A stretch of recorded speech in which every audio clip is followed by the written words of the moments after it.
Look at that. You're pitching our thing. Yeah. Look I at give that. you guys lots of props. I love ARG. 30 people didn't like it. I was afraid I was going to. That's why I emailed you first. I was like, man, I don't know what's going to happen here. Well, I wasn't sure, and now we know. So that's how it goes. But ironically, we did get some hits on the old ARG library. That's true. You know, that Amiga CD32 episode is far and away our most popular episode we ever did. Even more, way more popular than the very first one we did. You were hot on the heels of, what's his name? No, that had a lot to do with it. It had Amiga. It was an Amiga episode. That's what it did. No, it was everybody Hot on the was heels of... from the guy, Rolfie. I can't remember if he'd done it before or after He was that. like the week before you guys, and then you're like, hey, it's CD32 time, and there were tons of people that commented, I came here from Angry Video Game Nerd. You know, of course, you know, we never cheat the wheel. That's a legit spin, because just like when we did it. Yeah. And we often contemplate, like, man, this is killing me. But because, I mean, and the pie pieces, I wasn't lying last week when we did Emerson. That was like I've been putting these pieces back in the bag for months. I'm like, listen, you got to crank up some new pie pieces, because we're gonna get stuck with some weird crap that I don't know what it is. Right. Here it comes. We did, and I will say it's worked out great. We've had more fun with these weird systems, but can you emulate some of the stuff? You never know until you try it. I mean, I try to get out before I put one on the board and emulate it, but it's wacky time. You know, like the FM Towns episode. I didn't know if we could even get the CDs for it, you know, but we did. You know, we got lucky. But geez, it was wacky. I don't think you can get any wackier than what you've done here these past couple of weeks. The Auric, the Emerson. I mean, you're really gone down the rabbit hole of wackiness. Listen, I looked when I was going through, because sadly I'm not finished with those live shows, but I'm not going to take a break and then slowly infiltrate them every once in a couple of weeks. But I was looking at between me and you and me and him, and you talk about an awesome. I mean, it's just the wackiest set of games. I mean, systems. It looks totally random, because it is. It's totally random. Yeah. You know. Yeah. So that's what makes it kind of fun. Well, got a little submission from our boy Vic Sage for the Hi, project. friends. Vic Sage here. I'm wondering. Why do you always make the stream unlisted? Who, me? Yeah.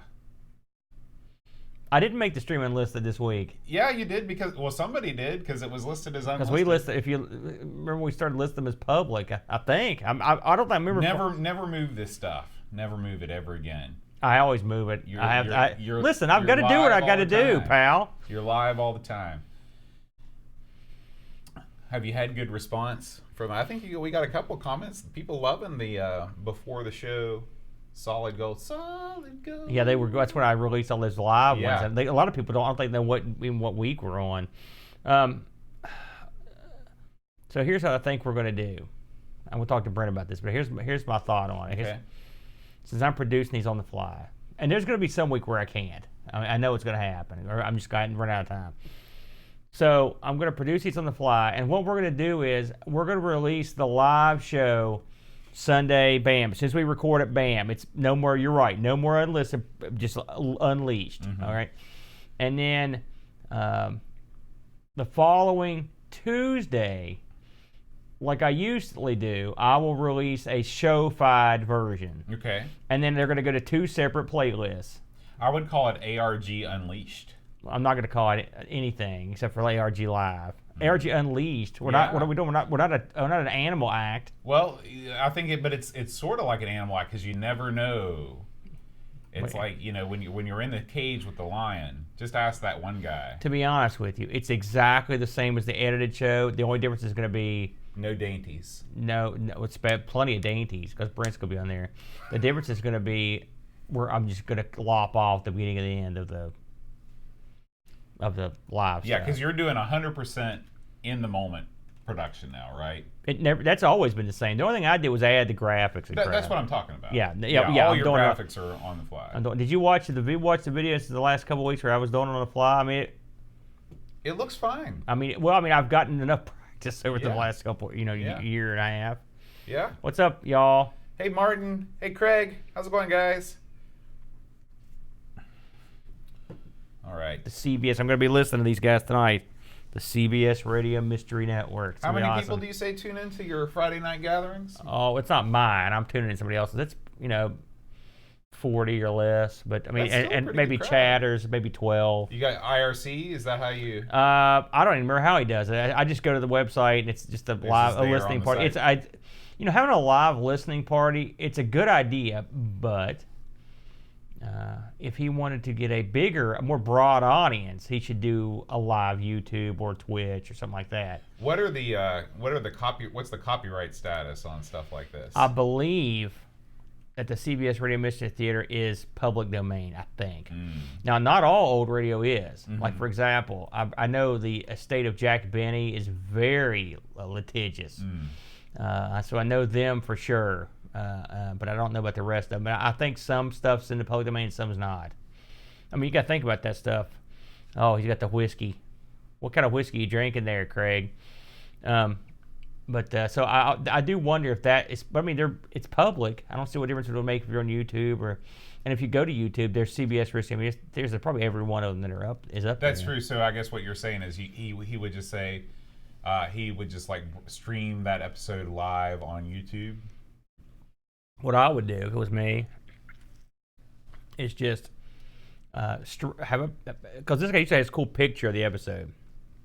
Put the picture up. Stream the audio, use the chat. Simple. Yeah. But the way they do it's okay too. And I'm sure they may have some reason that I don't know. But I don't know. Hola! Hey, Pac Billy. So this was the biggest week in wrestling in 20 years. Today. Really? Yeah, Wednesday. Wednesday, a company and WWF went to war for ratings on Wednesday night. Is it like the Thursday Night Wars? It's all like over Monday again? night. Monday night Wars. It is. Sorry. It's exactly what it is. And WWF put their show on purposely to screw over this other show that was starting this week. The show I'm going to in Charleston, AEW. And AEW beat the crap out of them in the ratings. Well, that's great. Stomped them. And WWE's on Fox, right? Not yet. This is okay. This is their USA show. Their Fox show starts tonight, and it should be interesting to see what they get. A lot of people think they're going to get over 4 million viewers. I suspect they will get considerably less than that. Well, people might tune in out of curiosity and then never come back. Well, that's true. But I mean, if they're going to get 4 million, it's going to be this week. But I suspect that their viewership is going to be not so good because their show's been not so good. I believe for the first. Well, no. Okay. I might have spoken too soon. Yeah, I was going to ask you because I didn't see anything from Here we go. What's he got? Plumbing the Depths. Wow. This is about Terry's Big Adventure. That snuck in between the first. We must have just missed that last week. Yeah, that was September 28th. Yeah. So it was right after that. Because I didn't even see that. Gosh, I just got finished reading the last one. Oops. That's me. Ignore that. I'm trying to make it stop. Much like an elderly person, Aaron No, cannot control the sounds on his phone. Well, that's when you were like, I'm not seeing nothing. I'm like, what? And I'm trying to find this thing on there. I'm like, there it's going to do it again. No. Shut up.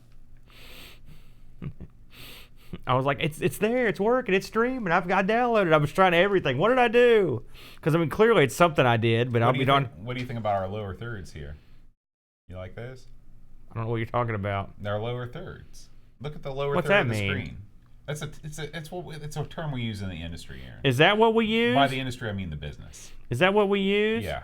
The thing that's the strip on the bottom of the screen that tells the audience information. What's the little stripes on my Mountain Dew can? That's a little Are those transparency. go faster stripes? Yeah, yeah. So every minute that's going to change, and it's going to give the audience some important information. I forgot my koozie over there. That's I got it. is. Oh, I know what this is. It's funny because I just played DK's talking about Great Giana sisters and their similarity to Mario, for example. So he goes into some other stuff. So that's kind of neat. We'll just touch on that briefly. Do we have any video this week to speak of? I know you played the game. I watched you play Covert Action? I did. Yeah. And I was much amused. Well, I only stream my first attempts. Yeah. Because those are the most entertaining. After I know how to play the game, I usually just play it, and then it's boring because I want to play the game and not talk so much. But I've got a lot to say about this one. So I do too. It's a good meaty title. And by the way, I played about. hours of this on both the Amiga and the PC. Cool. How about that? What do you think about that? About that now too. that I have the ultimate setup, Yeah. I can do these things. Yeah. All right. So let's just go over to the rundown. I like this because it covers my booze cup. Right. No one knows. No one knows. If the ARG thing was on the other side, it could cover my Mountain Dew as well. Well, there's a couple graphics. I need to that have a I'm going to implement this on the show because I need something to cover Britt's computer. The bar had to be all up to here. And poor blind Brent, he can't see the chat to save his life. That's why I was asking, how did you make that bigger? I forgot that. Control plus. Oh, okay. Yeah. Angus, what's up, Terror K? Terror K, the whole gang's here. We could call him Terror Rourke. Yeah. You like that? Good. Like Mr. Rourke? The K stands for cool, spelled like the Spell cigarettes. cool guy style? Yeah. You think he's over smoking a pack right now? That's the terror part. He's coughing his butt off. My dad's dad, my grandpa Schaller, he used to be a smoker, and he had this awesome clock in his garage. It was a cool branded clock with the mountain big, biker like kind of a going squarish everything. rectangle Yep. gimmick. Yeah. Oh yeah. Because it's funny how they try to associate smoking with like cool guy lifestyle, smoking and rodeo stuff and car racing and stuff. But really, our tennis player. Think about it. There's a famous tennis tournament that was some Virginia Slims, and like, can you imagine a tennis player smoking? They'd be out there dying. They wouldn't make it. But I think that really hurt them when the Marlboro Man died of lung cancer. That was a real. You know, it's funny that things have changed a lot since I was a kid. Really, we didn't think twice about smoking at all. I mean, I didn't smoke, but I mean, I knew plenty of people that did, and I know that their clothes were stinky smelling, but I mean, it was everywhere, and there were cigarette butts everywhere on the ground. You know, cigarette butts and pull tabs. They were everywhere. It was just part of it. You didn't think twice about it. Yeah, it was a good times. And when you went to an arena, you could be darn sure that sucker's gonna be smoked up. Oh, yeah. You know? Well, that's I think we talked about this before. The reason why those old photographs look so cool is because the haze in the background is from all the cigarette smoke. It's funny because I remember being at the Civic Center one time for wrestling, and they made everyone go out to the was it the mezzanine or whatever, the outside to smoke, and people were appalled by that, and they wouldn't let them chew tobacco in there either. Oh man! Holy you want to cut to the quick of a West Virginian audience? You tell them you can't chew tobacco. What's up, Edmund? Uh-oh, you done ST'd him. Yeah, this is actually, I guess that this is, it's Atari ST It does font, look Atari, yeah. But I guarantee you, if I put it next to the Amiga font, you wouldn't be able to tell the difference. Oh, I man. know our boy Mark Wright would, but to the casual eye, and this actually looks better than the Amiga font. So. You know, Angus, I will occasionally indulge in a large, stinky cigar myself. So, and there was a time where I smoked small cigarillos all the time. Just nonstop. Yeah, you know, so it is what it is. Did you ever see that? What was that movie called? Thank You for Not Smoking or something. Thank You for Smoking. Yeah, I haven't seen it, but I've heard about it. I recommend that. It's a good watch. Yeah. All right. All right. Let me just get myself here. I'll make sure let me see if I can get my head up. What is that? That's me making my buzzy head noise. Let me grab one of my many documents over here. I'm going to need some sort of, a briefcase, like the money in the bank. You should. And then we'll put it at the top of the ladder. And then at the end of the episode, you can climb up the ladder and get it. And I will try and stop you. I told you about that bit the Bucks did when they were cleaning the leaves out of their gutter. You know, the young Bucks, they're high-flying, crazy wrestlers. Yep. And one of the Bucks is sweeping his lawn. He's doing his yard work. And the other Buck, his brother, comes up and goes, "Hey, what are you doing?" He goes, "Oh, just doing some lawn work. I got to clean these leaves up and then clean out the gutters." And he's doing all this stuff. And he walks over to the ladder and he goes, he starts climbing it like wrestling style. It was so funny, man. That's awesome. Exactly. I love stuff like that. It's so great. What's up, UK? Glad to hear it. Hopefully it'll stay Retro good. gaming in the UK. I like my You should do Johnny that. Rotten You voice. should do that for the Patreon song. Oh man, no one talks about the Sex Pistols anymore. You ever notice that? People talk about them all the time. When? Like None of my anybody- friends talk about them. Well, When was the last time you brought them up? I don't often talk about them at school. Can you name 4 or 5 of their hits? Sure. No. Okay, that's why no one talks about them, because they sucked. Well, they were known for more of what they stood for than what they actually were. I'm more of a Public Image Limited guy. I like Johnny Rotten's other band. Johnny Rotten, the other band. I'm more of a Public Enemy kind of guy. Are you? Yeah. I believe it. I love Chuck P. All right. So, let's go over the rundown so we're not confused. Okay. Banter. I don't have to care. I just have to sit here and I just bounce. Okay. Banter. Yeah. Then banter that's a segment. And what are we segment. doing now? And we're in it. We're in it. We're in it to win it. Okay. Then we're going to do the I always forget. Dreamcatcher. Are you gonna do you have responses you need to talk about? No. Okay. No feedback this week. This is just feedback on the Patreon song. Okay, so we're gonna do the Dreamcatcher. Yeah, Dreamcatcher, then Amiga News. Dreamcatcher gets like front billing. He's gotta be happy with that. Sure. I mean, and then the Amiga News. Right. Amiga News. Really, it's more of a site updates, but since Dreamcatcher is the only thing going on the site, then that's he is the site. Do, yeah. Until it gets less Gary or hey, when the magazine gets up and running again, we can start posting that again. Then we'll do the news, and then we'll do the show with the game. Then we just start the show. That's when you hit record. There's the news, everyone. And then we'll do videos. I don't know how we're going to do the videos. I'm going to go over every video I unleashed. I'm not. I'm going to see. I'm just going to see what our they don't come up. Like. It looks completely normal to us. So it's just the subscription part of the thing when it gets. It looks totally. You couldn't tell anything. I did anything wrong. Go here, and then we go here. Oh man, it just got a core on the Meester. That's a good deal.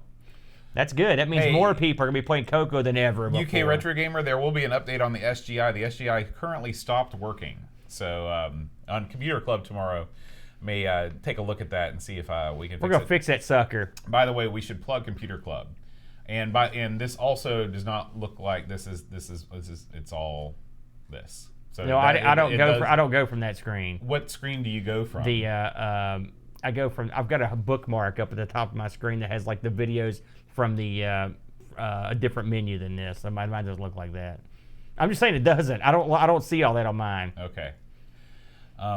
So anyway, we'll just skip the videos this week, and we'll just talk about how there's a ton of ARG stuff. ARG may need its own channel. We may need to move everything to another channel. You hate ARG. You've been wanting to get rid of it for years. No. You've been dying to get rid of, move it out of there. You know why I left that show? Because you hate Brent. No. That's got to be what it was. Why would I leave that show because I hate Brent? That doesn't make any sense. Because you knew he'd have to do a bunch of paperwork, and you knew he'd have to put up with me day in, day out. No. It's obvious. That's not why I left the show. All right.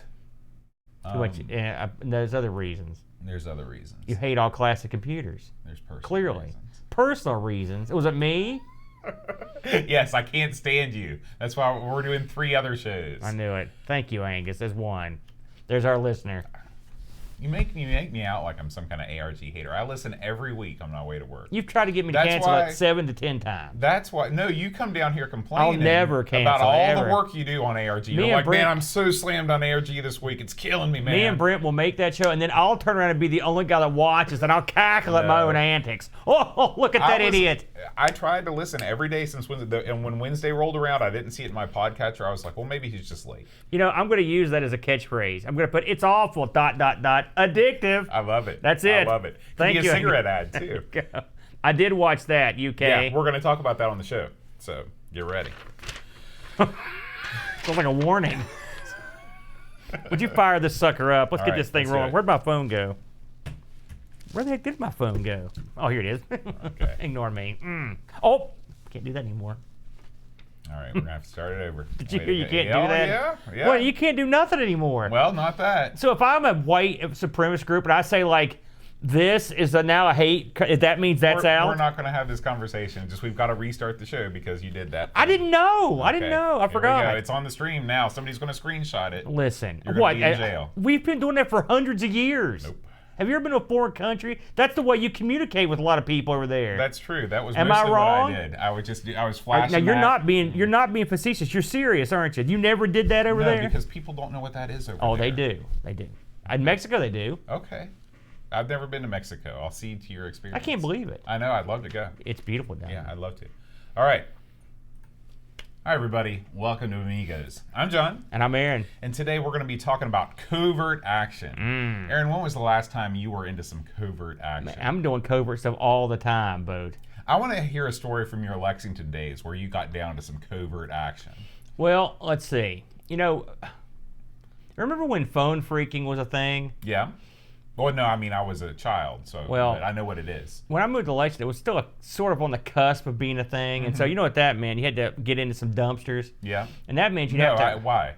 Well, that's where the good, juicy phone freaking data was. You can get it to infiltrate the phone companies' elaborate systems. In the dumpsters. Oh, yeah, absolutely. In the dumpsters where? Like the A&P? No, behind AT&T, something like that. Oh, okay. Not just any old dumpster. Well, they just go to like the Wendy's That's the and way- just put it in the back door. I'm a freaker now. I've got to do this, guys. I'm sorry. Man, you got to get these old cups and fry packages so I could get. You're nuts. So see, this is your distance between our ages. So anyway, I would occasionally covertly sneak down the line. You wait till they close, of course. You get your car pulled somewhere not too close, and then that's when the covert starts coming in. You kick and you sneak up, like Elmer Fudd style, and then you hope that no one in there uses some needle drugs. You would never do this now. No. And then you hop, and you would just jump up in the dumpster in it. Yeah. Old school. All up in it. And then that's when you start grabbing handfuls of documents, folders, and stuff. And and usually you'll find a box in there, maybe a couple boxes, pile the boxes up. If you've got a buddy stupid enough to come with you, hand him the box of the little dumpster hole. Some dumpsters don't have a hole. And eventually they got wise and they started locking the dumpsters with a padlock. Yeah. That party they do was that over. around here sometimes. Because then you had to break stuff, and then you're entering a new zone when you're that's breaking real things. covert. Yeah. Now That's overt. I had a buddy that could pick locks. Mm-hmm. And he was good, but he wasn't talked into coming with me to a dumpster to pick one. He wasn't seeing the purpose of that. What would you say the apex of your freaking days was? The apex was I never had any because, it's the thought of being able to be a big time. You ever seen hackers in the movie? In the movies, hackers, when they get on the keyboard, they're like the screen. They're flying through space. Sure, yeah. There's hot chicks everywhere, and they're like, and their eyes are glowing. Oh, I'm in. Yeah. In real life, you're at a dumpster at 2 a.m. You go home and you stink and you feel like an idiot. And then when you look at the papers you picked up, they're all talking about Mary's birthday party. And it's got the schedule for the next week when they're coming to clean the carpets. There's someone's old Danish is in the files. You know what I mean? There's no space. There's no jacket. There's nothing. It's disgusting. Did you ever get one of those blue boxes?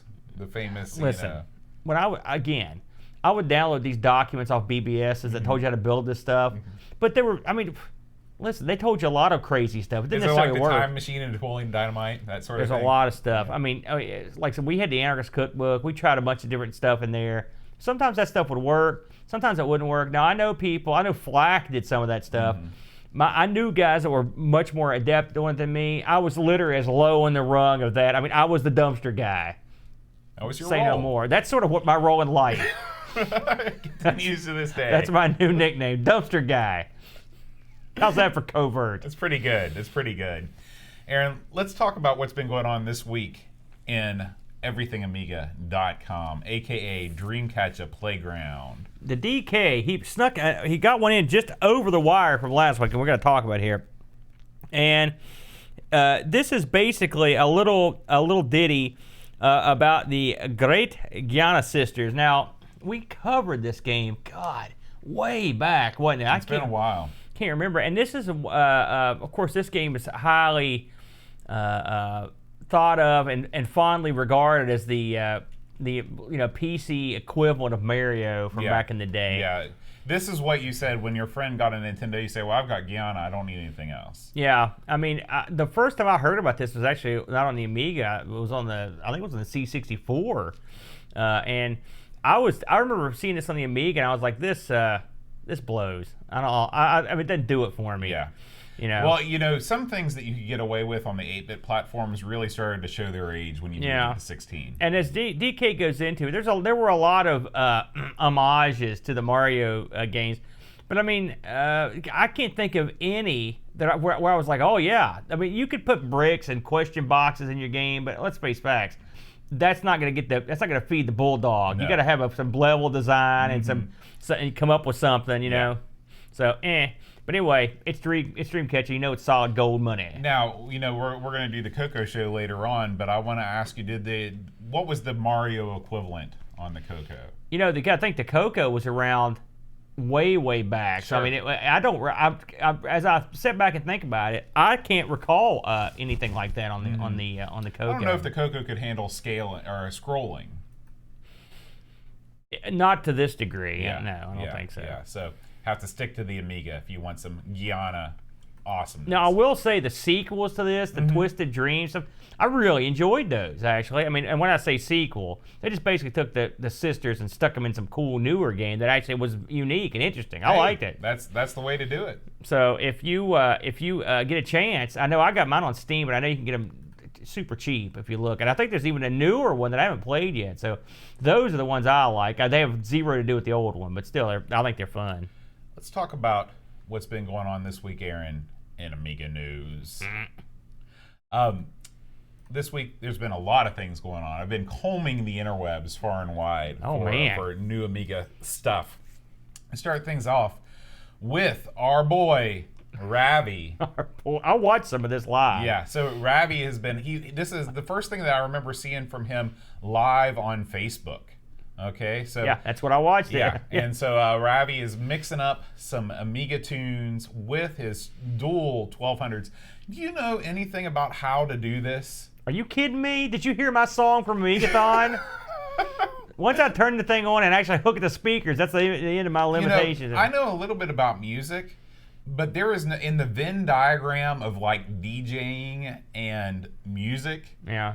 It seems like there's no point of convergence I can think of, because Ravi, he's making awesome happen by twisting knobs and pressing keys. There's sequencers that are flying by. There's dual sequencers. Here's what I can say. I know just enough about this to be dangerous. So here's my guess. And we had to talk to Ravi sometime. Time for another repeat. You need to get him back on. But you get two Amigas, and they're running like Med or Octamed or whatever. Or I mean, they could be running some kind of special DJ stuff. But what he's doing is with the mixer, he's flipping. He's sort of lowering the volume on one and raising on the other one. And then when he's hitting the buttons on there, I think what he could activate on the old one that I used, you could activate samples. See how he's slamming that switch back and forth on the bottom? What does that mean? Well, listen, do I look like a DJ to you? You were explaining the process. This is all guesswork. I mean, Ravi, look at him. Yeah. When you got the headphones, a soccer team shirt, yeah, the important thing is that you have a killer set of cans and a nice head bob. I think he's got a Vectrix poster behind him. I remember looking at that and being like, oh yeah. The Vectrix is like the that's the DJ's machine right there. It's so trippy. Yeah, it is. Yeah, it is. All right, Aaron. Up next, have you heard of Banjo Guy Ollie before? I have. Okay. I've actually seen. He's a YouTube guy that does banjo covers. Right. Yeah. Right. He does a lot of Amiga stuff. This is a guy that is playing an instrument that I'd never seen before. It's some sort of exotic guitar. And as we negotiate past this whatever it is, it smells great. Yeah. This is, it's called Cytec Tabor, the Freeman theme. Maybe Cytec Tabor is the guy. No, the guy is Banjo Guy Ollie. Okay, but look at this thing. Hold on a second. I'm gonna scrub through here. There are some. This is this thing I'm talking about. Wow. Oh, this is from Dune. Is that what that is? This is a tune. Look at that thing. That's like some kind of killer mandolin. You got that thing, the little finger? That's a mandolin with M-A-N capitalized and in bold. Yeah, mandolin. Oh, he's got everything. So this is a fully fleshed out multi-instrument production from Dune 2, a game that I don't believe that we've played yet. We've just played Dune 1, right? Or maybe this is from Dune 1. This is Dune 1. Yeah, no, we never played that. Yeah, because that was, I've never been so nervous going into a podcast. You're not kidding, I mean, I was like, my God. There's so much to this, and we're just gonna look like morons. And mission accomplished. Yeah, yeah, man. So anyway, this is Banjo Guy Ollie's page, but he is playing. There's a variety of instruments, not just the banjo. Is he playing all this stuff? Accordion, flute, I think he's doing everything. It all. He's a polyglot, except with I wouldn't call him that in public. Well, everyone's got their faults. Let's go on, Aaron, to Saku 2019. We'll go on. Saku, man. I like that, but it properly served at room temperature, if you know what I mean. Now, Saku was going on over there in the Scandinavia somewhere. Several times I made a note. Scandinavia? I made a note to myself to remember where this was. Someone in the chat room is probably going to bail you out. Yeah, here. I'm hoping so. If somebody in the chat remembers where Saku 2019 Look at that! They got the big screens up with all the cool games on there. I love it. This is one of our folks on the Discord posted these pictures. I love looking at these gatherings. He said he took these. I believe this might have been Sundown. Okay, this is in Finland somewhere. Thank you, Picard. This looks like a perfect place. You know, it's kind of dark. It's lit with those cool colored LEDs. Yeah. Plenty of computers. A 3-screen projector setup. Yeah, Look at that. And those are 3 awesome games, too. That's a good idea. I've got a projector. I should bring that over sometime for one of the meetings. That'd be awesome. Fantastic, yeah. So anyway, you can check out, that's over on the Gather site, which is on our show notes, if you want to check out some pictures from Sundown. Or wait a minute. What is this called? Saku 2019. Yeah. That looked great. I wonder how they drew on that thing. Look, they had a pretty good crowd over there. I hope that they filled it up. This is just a random thing, Aaron, that I found that was recently posted on the Thingiverse. Okay. If you are interested in modding your Amiga 3000 and you don't want to do what we like to call the dowdy job on it. Oh, please. You can actually, there are plans to 3D print a complete Amiga 3000 faceplate. Oh, okay. That you can just snap right on. Everything lines up and everything. I think this is a really cool idea, and I'm in favor of, 3D printers to me seem to be almost entirely useless. Oh, I hope Brent's not listening. He'll come and get you. But for applications like this, where you can recreate something that you're afraid to break and fool around with it, and especially if you want to prototype something that you want to do on your real case, this is a great way to do it. What you do is, I'm going to fill you in here. It's like you can print the whole front of your Amiga, right? So what you do is you pick a wacky color, right? And then you scoot that sucker in between some stuff. No one will ever know, and then you don't ever let them see the rest of it. That's and they're like, "Wow, where'd you get that blue Amiga?" And you're like, "Huh? Space." That's right. I've been thinking about making the faceplate and then just putting a shoebox behind it with an Amiga power supply. You know what'd be even better is you put the faceplate and you hook that on the front of an Atari ST and you just really make people angry. Yeah, that's true, because you can make it look all legit, hit the power button, and then TOS right up in front of you. That'd be a throwdown right there. Absolutely. Aaron, 10-Minute Amiga Retrocast is back this week with a review of a new piece of hardware. I believe that this is one of the first new pieces of hardware that Tinmark has done. Yeah, I watched this actually, and this is an interesting gimmick. I mean, did you look through this one? Yeah. So correct me if I'm wrong, but this is a piece of kit that allows you to load any Kickstart onto your Amiga, right? Like you don't have to have the one that's specific to the machine it shipped with. Well, yes. What this is, and this is something that they're selling this out of Amigo on the Lake, our buddies over there. Yeah. And what this is a little gimmick that fits in your chipset or your Kickstart ROM socket, and it's got an SD card slot, and you can just dump Kickstart images on there. I think Tinmark said it was everything from 1.1 or 1.24. I think the very, very earliest one, for whatever reason, he said he couldn't get it working. But you dump on a little micro SD card, stick it on there, put it in your socket, and then it comes up with a boot up screen that lets you pick which Kickstart you want to use. It's actually quite interesting. The ramifications. I mean, there have been Kickstart switchers around forever since the Amiga was still in its heyday. So that's not that unusual. But what's neat about it is the ability to switch between all those Kickstarts easily, because that's something you really couldn't do. And then on top of that, he mentions that you could also put diagnostic tools and stuff on there, which is great. It's as opposed to having to burn those on a chip. It'd be a good tool to diagnose the Amiga. It's easy installation as well. Would this be something you could use with your 1000, or do you have to have a later The 1000 won't use this, Okay. and the reason is the 1000 doesn't have an onboard Kickstart. It needs a Kickstart disc. Yeah. And so it would be great if they had something like this for the 1000, where you could actually, you could add Kickstarts to the 1000, but I personally don't have the kit to do it. I feel a little embarrassed admitting this, seeing that we've done this show for 5 years. Yeah. Is Kickstart, is it like an operating system? It's sort of the boot. It gets everything booted up and running. It's exactly what it is. Why did they just not call it an operating system? Well, because listen, why call any? There's no pattern as to what you have to call stuff. You can call whatever you want. Kickstart sounds cool to me. I like it. This thing is about. I think he said this was $76 US. It's effectively solderless. Now Tenmark had a wacky gimmick in his machine that prevented this thing from fitting properly, so he had to actually put the socketed gimmick in another empty socket and stick it down in his socket. But yeah, exactly. That clears up a bit better for your boat. It's more like BIOS. It controls all your higher.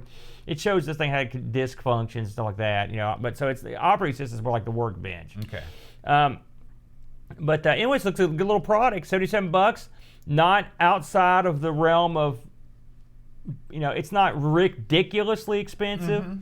And if you're in America, for us few folk, you can get this thing locally, which is nice. So, good deal. I approve. And of course, Timur did a real good job demonstrating it. Yeah. So make sure you check out the 10-minute Amiga Retrocast YouTube channel. He's a machine. For that video. He is. Yeah.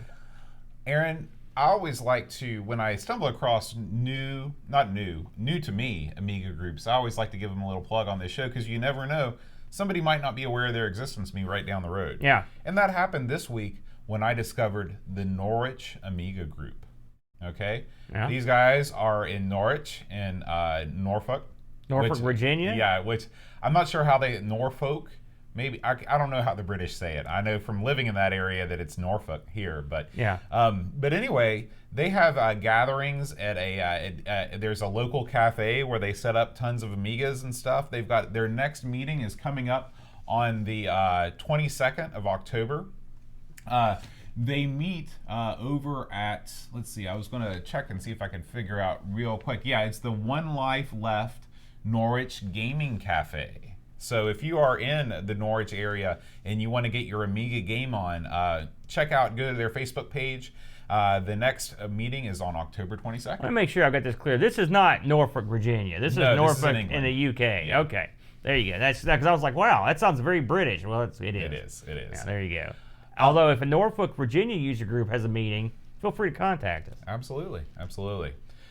There's a new Kickstarter, Aaron. Man, you can't ever get enough of these things. That's right, and it's a new Amiga music Kickstarter. So I guess maybe these guys saw the success. What are those guys called? The Amiga Future. You're talking about the one that was based on the magazine. Yeah. That thing did well. Yeah. So these guys, this is the Amiga Rocks Kickstarter. This is a triple album of Amiga game music. Oh, triple. Done the fast loaders way. I don't know what way that is, but according to Pixels at Dawn, it's with a lot of chugging guitar. So if you're a fan of the chugging guitar, I am. Feel free to check out the Amiga Rocks Kickstarter. It looks like that they do not have a Kickstarter page up yet, but you can follow their Twitter or go to their Facebook, the Fast Loaders. Good deal. Yeah. Neil, aka Retro Man Cave. Yep. This is an awesome video. This may be my favorite thing that he's ever done. Really? Because it sort of combines everything that I like about Neil, his silky smooth voice, his the really slick camera work that he does, and I love videos of people putting stuff together. Well, this is it. Yeah.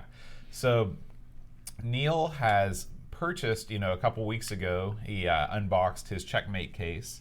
And he said, I wonder what I'm going to put in this. But I think he already had an idea in his mind. He wanted to put in the A500++, a brand new Amiga 500 board that you seat yourself with chips aplenty. And so basically what Neil does is he goes through he puts this board through its paces and then shows how he assembled all the diodes and put in all the chips and everything. And he does it in a way that's quite entertaining, and I enjoy this type of video immensely. I congratulate Neil on this. When I was coming out of electronics school, they made us build our own multimeter in a very similar fashion. You had to put which is probably about a fourth of the work this took, and I hated it. It took me a series of days to do it. And so anyone that's got the patience to sit down and do this, and I mean I love the idea. These boards they're inexpensive, and Neil did it the right way. Just buy every part you can over the counter that you can get now, and then you have to transfer your stuff over. I will say he put some stuff on that board that is, I would consider pretty heady stuff for someone that's not very experienced in soldering. I saw a couple things, and there's a couple things on there. You melt them, you're done. You know, so it's not. This is not for the faint of heart. It's not for someone that is at least not moderately skilled at soldering. You know, what do you think about the Amiga keyboard in that external case? It works. It's functional, but it is boxy and ugly, isn't it? Yeah. I've got the 1000. I didn't bother me as much until I looked at that keyboard. I mean, that is a big. I mean, it's actually so clever that I can't. I'm not faulting it, but No. when they could come up with a better keyboard, and I think Neil even mentions that thing would get the heave-ho. I like this was the first time you really get to see that, for me anyway. I got to see that 1500 Checkmate case fully in action, except for I think was it Pixel Vixen, which and. I like the idea. I mean, think about how clever this is. I mean, effectively, you're adding and not only are you buying a case. I mean, if you get the upgrade, you're getting the expansions, adding Zorro ports and stuff. It's quite nice. If you were going to buy a Checkmate, would you go white or black? Black. Me too. Because cool guy. Yeah. Enough said. Yeah. You know, Taste of the Crypt, the black Amiga 1200 case. He knew. Because cool guys, we could sense each other. It's like Highlander, you know? Yeah. So I would go with the black. But the white, listen, there's an appeal to the white. I can understand that. Yeah. I would also find a way to mount that Gotek in there. I know he didn't want to.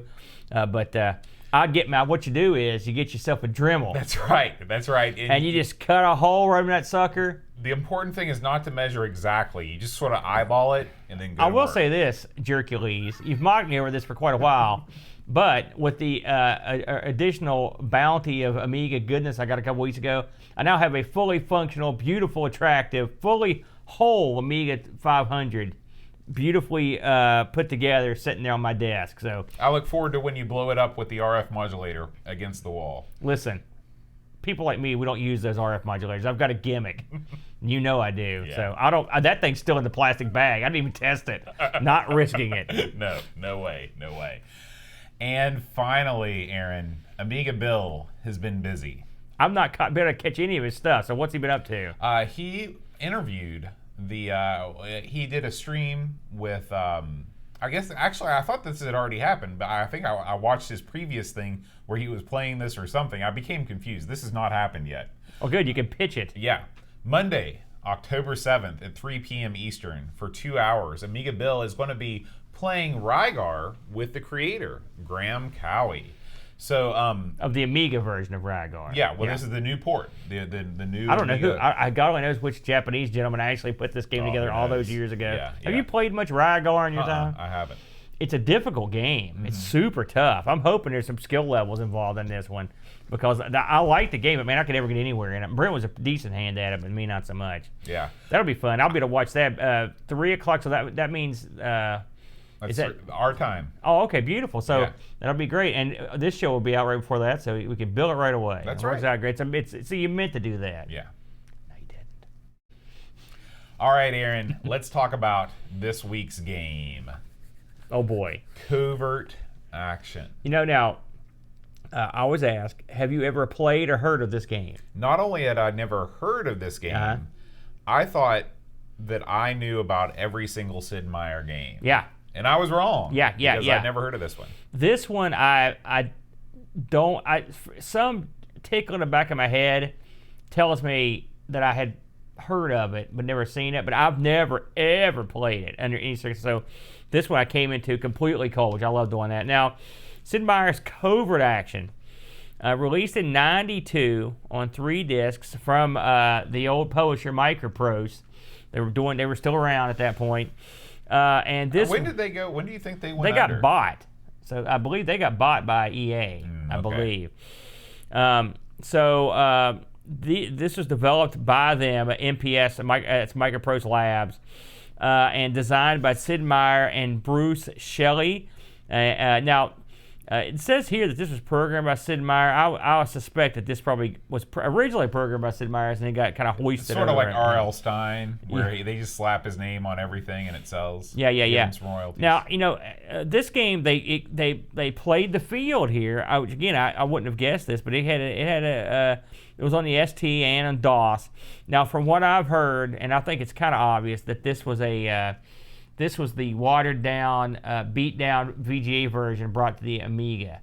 And having played, I think this is the EGA version. Well, I will say I heard a lot of people ragging on this about how horrible the port was compared to the PC version, and I spent a good deal of time with both of them, and I did not.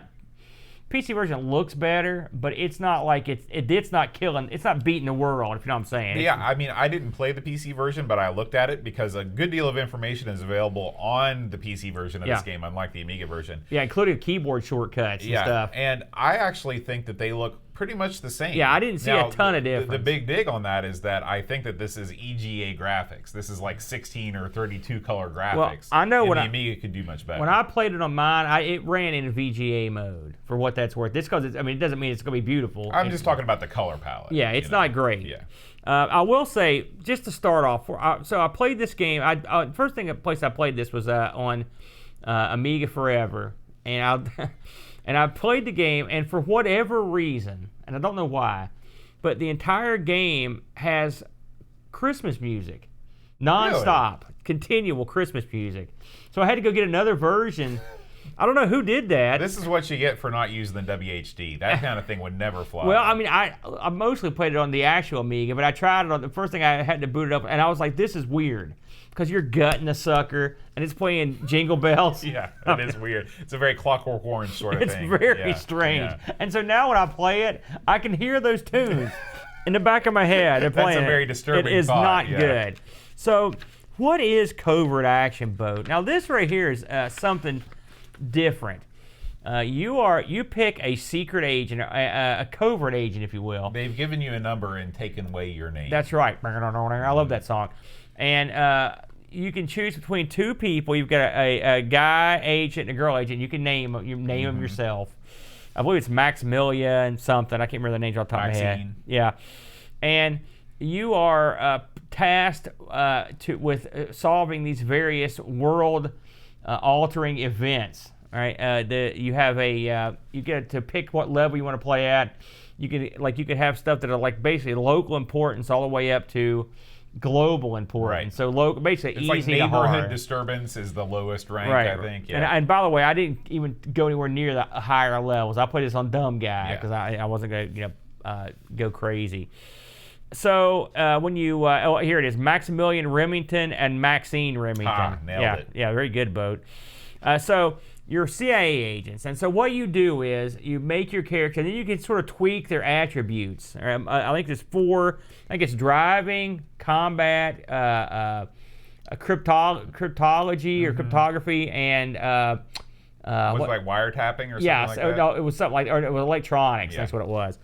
And so and I don't know how these. I was wondering how these actually affect the game. Because Okay. Well, one thing we should mention is that the actual manual for this game is 93 pages long. It's a legit manual. Yeah, and the manual was not available anywhere I could find online. I found the PC one. See, I didn't think to look for the PC one, but when I was streaming this game, Michael Ryan out in California, he had the manual open and he was feeding me info. Yeah, you got to have it. And maybe they go into more detail in that. Yeah, and you've got to have the manual, and you've got to have like the keyboard shortcuts or you're boned. Because this thing heavily, and at the beginning of the game, you've got your choice between joystick and keyboard or just keyboard. I always just play with the keyboard. Really? In the true Spectrum style. Yeah. I went with keyboard on this one. And it really, it didn't, I don't think it cost me. I mean, the joystick's okay too. One thing this doesn't have is, I'll just get this out of the way early.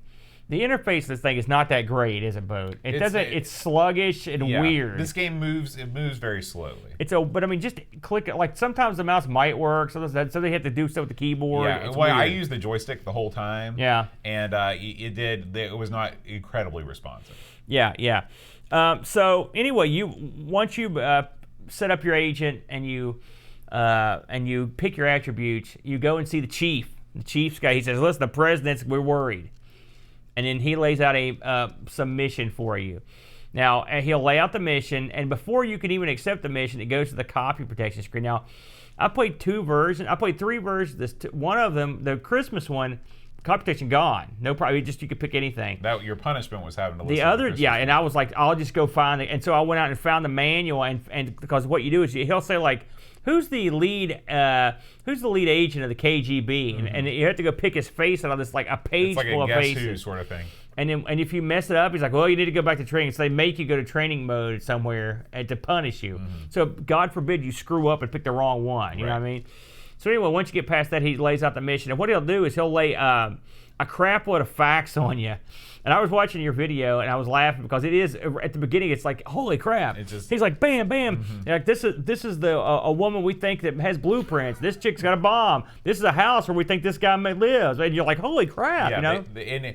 You don't realize at the beginning, at least I didn't realize, that the game was keeping track of all this stuff for you. Because most of the time, they're like, hope you brought a notebook, because you're never going to see this and again. I will say, this game does a tremendous job in keeping you in the loop of your info, because there's a lot of information flying around here, and you need to know. So, once you get the basics of information that you have, then you can basically start on your mission. He basically says, like, good luck, and you're on your own. You're at CIA headquarters, and the first thing you'll do is meet your assistant. Now, this is one place where picking the man or the woman makes a difference, because if you pick a woman, you get a man assistant. If you pick a man, you get a woman. I picked both. Okay. You know, and they're, I guess they're cute. I will say no, the woman assistant is a horror. Well, it's just she's a what? He's a horror. What did you think I said? I still don't know what you said. I've heard it twice. The woman. The PC version has a higher res. She's very ghoulish. Yeah, and so she looks less hideous on the PC version. That res is higher. But anyway, they'll be like, hey, so-and-so, here's the information you've gotten so far, and they'll sort of kind of give you a push as to what you should do. And then you are on your own. You can do things at the CIA headquarters, or you can go out into the field, or you can even get on an airplane and go to another country. I wouldn't do that at the start. And so what you need to do in this game is use the various avenues to gain information. All right, and this game reminds me a lot of like a really advanced, tight Cinemaware game in a lot of ways. Oh yeah. Without the razzmatazz. I mean, if they could have had some razzmatazz, they'd have had something fully going. Yeah. So you've got many options to get information. With the information that they provide you with, you have enough to do a few things. The first thing I always do is go to the cryptology area and accuse the double agent. No. And no, that's the data area where you do that. But anyway, you go to cryptology, and what you do is try to decipher an intercepted message. Okay. That's what I usually do. And so that's the first mini game, is the cryptology decipher message gimmick. And so when this came up, I was like, oh, I'm going to hate this. I ended up loving this. I don't know what it is about this, because it's not that difficult, but it's sort of fun. Did you ever do this for fun with your friends in high school? God, no. We did real fun stuff like friends do, not sit around doing cryptology puzzles. Who does that? Nerd alert. I used to do that all the time. Man. Nerd! So anyway, what you do is they'll give you a big, huge page of like letters that are scrambled. And they're words, but they're scrambled. And then it'll give you one letter. Now, I don't know if your cryptology score being higher maybe gives you more letters. Yeah, I think that's probably the case. And so you're on the clock as you try to decipher this thing. And because this whole game is timed, and you have to, which doesn't really play that much of a difference in the early. That was one of the things that I never really understood, is what is the significance of the time? If you take too long, the plot unfurls and you're screwed. Oh, okay. Yeah. So I guess since I was playing on easy mode. That's right. If you move up a little bit, it gets much tougher. But anyway, so there'll be a list of letters on the left-hand side of the screen. You've got to try to guess what letter goes where, right? It's simple stuff. But it's fun, and once you decipher the whole message, it's gratifying to me. Listen, this is my kind of dumb guy fun. I felt like a secret agent. Now wait a minute, you just made fun of me for doing this very activity. I know. So I'm a hypocrite too. Is that what you're saying? Nerd? So I nerded out and deciphered these, and it would be like, the first message I always came on was like, they've put Maximilian on the case. He's a loser. We're not worried about him a bit. It's like, I'll show you. So that's one mini game. What did you think of the cryptology? Let's go through fun. these. I did this with the chat on the stream. Yeah. And we had a good old time, picking letters. at first I was like, "Oh, this is going to take forever," but the chat sort of convinced me that we could do it, so we did it. I thought that the time ticking up in that event, I didn't understand what it was doing. I wish that they would just give you the time, just the normal time, and you could see time progress as you're doing it. Well, they do. Occasionally, the time shows up at the bottom of the screen. But I mean, I didn't understand why they gave you that fast movement. I'm sure that may come into play in the higher levels, but I'm sure it's there just to, to give you a sense of urgency. Tension, yeah. So anyway, once you decipher these messages, you can use the clues they give you, and the clues will open up other. I mean, really everything's open, but there will, like, for example, you can go to London, all right. But you may not know to go to 55 Scumbag Street in London, and that's what the information you'll get from it, or names. And whenever you get that, the great thing about this game, I can't stress this enough, is that when you get a new piece of information, it's automatically added into your thing. They don't make you type it in and enter it. It just goes into your dossier. And it sort of flashes everything you've gotten up to that point and then adds it. It's actually very clever. Yeah. So once you've done your cryptography, then you can move on to the more in-the-field stuff, Boat. And when you're at CIA headquarters, you can look at your data, you can check your wiretaps, you can do a bunch of sort of like stuff to keep you in the loop, all right? And then your assistant will give you a tip. Hey, we've got this information, you should go do that. Mm-hmm. So then it's time to go into the field, Boat. Yeah, it is. And so the first thing I always do in the field is go do the wiretap, all right? Because it needs some information. Early in the game, you can't just go crazy. You got to get some information. So you find a place like a headquarters for one of the bad guys, and you slip in, and then you do a wiretap. And so it'll tell you, okay, the guards are being caught down. You've got, say, 8 minutes or 10 minutes to get this wiretap in. And then you're presented with this screen of like an electronics, almost like a circuit board. And you can see current going through certain circuits. And on the right-hand side of the screen, you see either a phone or a bell, like a series of them. Right. And the object of this is to tap the line without setting off the alarm. Mm-hmm. And so what you've got to do basically is intercept the incoming phone transmissions without diverting power to the alarm. Right. Okay. And so there's a series of blocks on the screen that you can manipulate how the current flows through them. Mm-hmm. All right, am I explaining this halfway decent? You've got if you can imagine a flow chart, and you've got things moving from one side of the screen to the other, and then you've got, I think they call them circuit chips or something like that. And these circuit chips have different arrows, just like you might find in PowerPoint or something. And you have to put the right arrow in the right place to divert the like you said, to divert the current. This was my least favorite game. It's funny because I love this too. I had a lot of fun with this, and especially as you get further into the game, it gets a lot harder, and even the current will go to, like, it gets real crazy. I had trouble on the first level. This was not well, my this kind one, of logic as puzzle. long as you realize that when you change current, you can't divert it to the alarm. Mm-hmm. Because when the alarm sounds, you have to run off, you look like an idiot. Right. And for every little set of phones you tap successfully, you'll get a clue right there on the spot. So even if you sort of suck, you can get some clues before you have to run off like an idiot, all right? I like this too. It was fun. Yeah. I felt like whoever came up with this idea as a mini game, it felt like I was tapping into a phone. I like that. It is better than most hacking mini games. Yeah, because this is, you're actually, and they at the bottom, there's like a circuit board. It says like plus 5 volts ground. Mm-hmm. I mean, someone went to the links to make this look like you were doing something. Sure. Yeah. I like that. Then you've got, okay, so let's say you've done your cryptography, you've done your wiretap, you've got some information, right? Then it's time, you need to do some more really hands-on stuff, which is to go in and infiltrate a home or a business or an embassy or a headquarters. And so what you do is you outfit your character with a series of guns, grenades, flak jacket, camera, motion sensors, whatever you want. It's not a huge variety, but it's stuff. It's pretty good variety. Uzi. And then you slip into the building and you go through the building. Now, there are two reasons you're going to want to do this. One is to gain information. Mm-hmm. If you've got the camera with you, you can go through file cabinets and desks and take pictures. If you've got the gun with you, you can just go through and mow everybody down if you want to. On the early levels, you can just mow everyone down. You don't have to aim or nothing. It just shoots them. Yeah. Which is fine because that's a good thing because of the controls, which we'll get to. This is pretty cool, except there's two things I didn't like. Well, three. One, it's ugly. It wasn't attractive. This game's sort of ugly in general. It's kind of interesting. You know, speaking of the weirdness of this part, they give you in the upper left corner, they give you a little picture of your man. Yeah. And this thing is utterly useless. You see him walking in real time, whatever he's doing, you're doing. Yeah, or crawling. Yeah, but why you would need that is beyond me. Yeah. Well, and your guy doesn't look good either. This is your classic Dreamcatcher story. Like, let's split the screen up with like 20 windows. Yeah. I mean, some of the windows are you need, but like, for example, there's a window of just a guy with all your armaments. It's so huge, it could have just written it in text. And the one thing I like is when you get shot, you just see bullet holes in the vest. So that's how many times you've been shot at. Mm-hmm. But it is a layout of the building. But so here's the problem with this part. If you're in there just to find information, you're going to find that a lot of these houses or buildings are immense.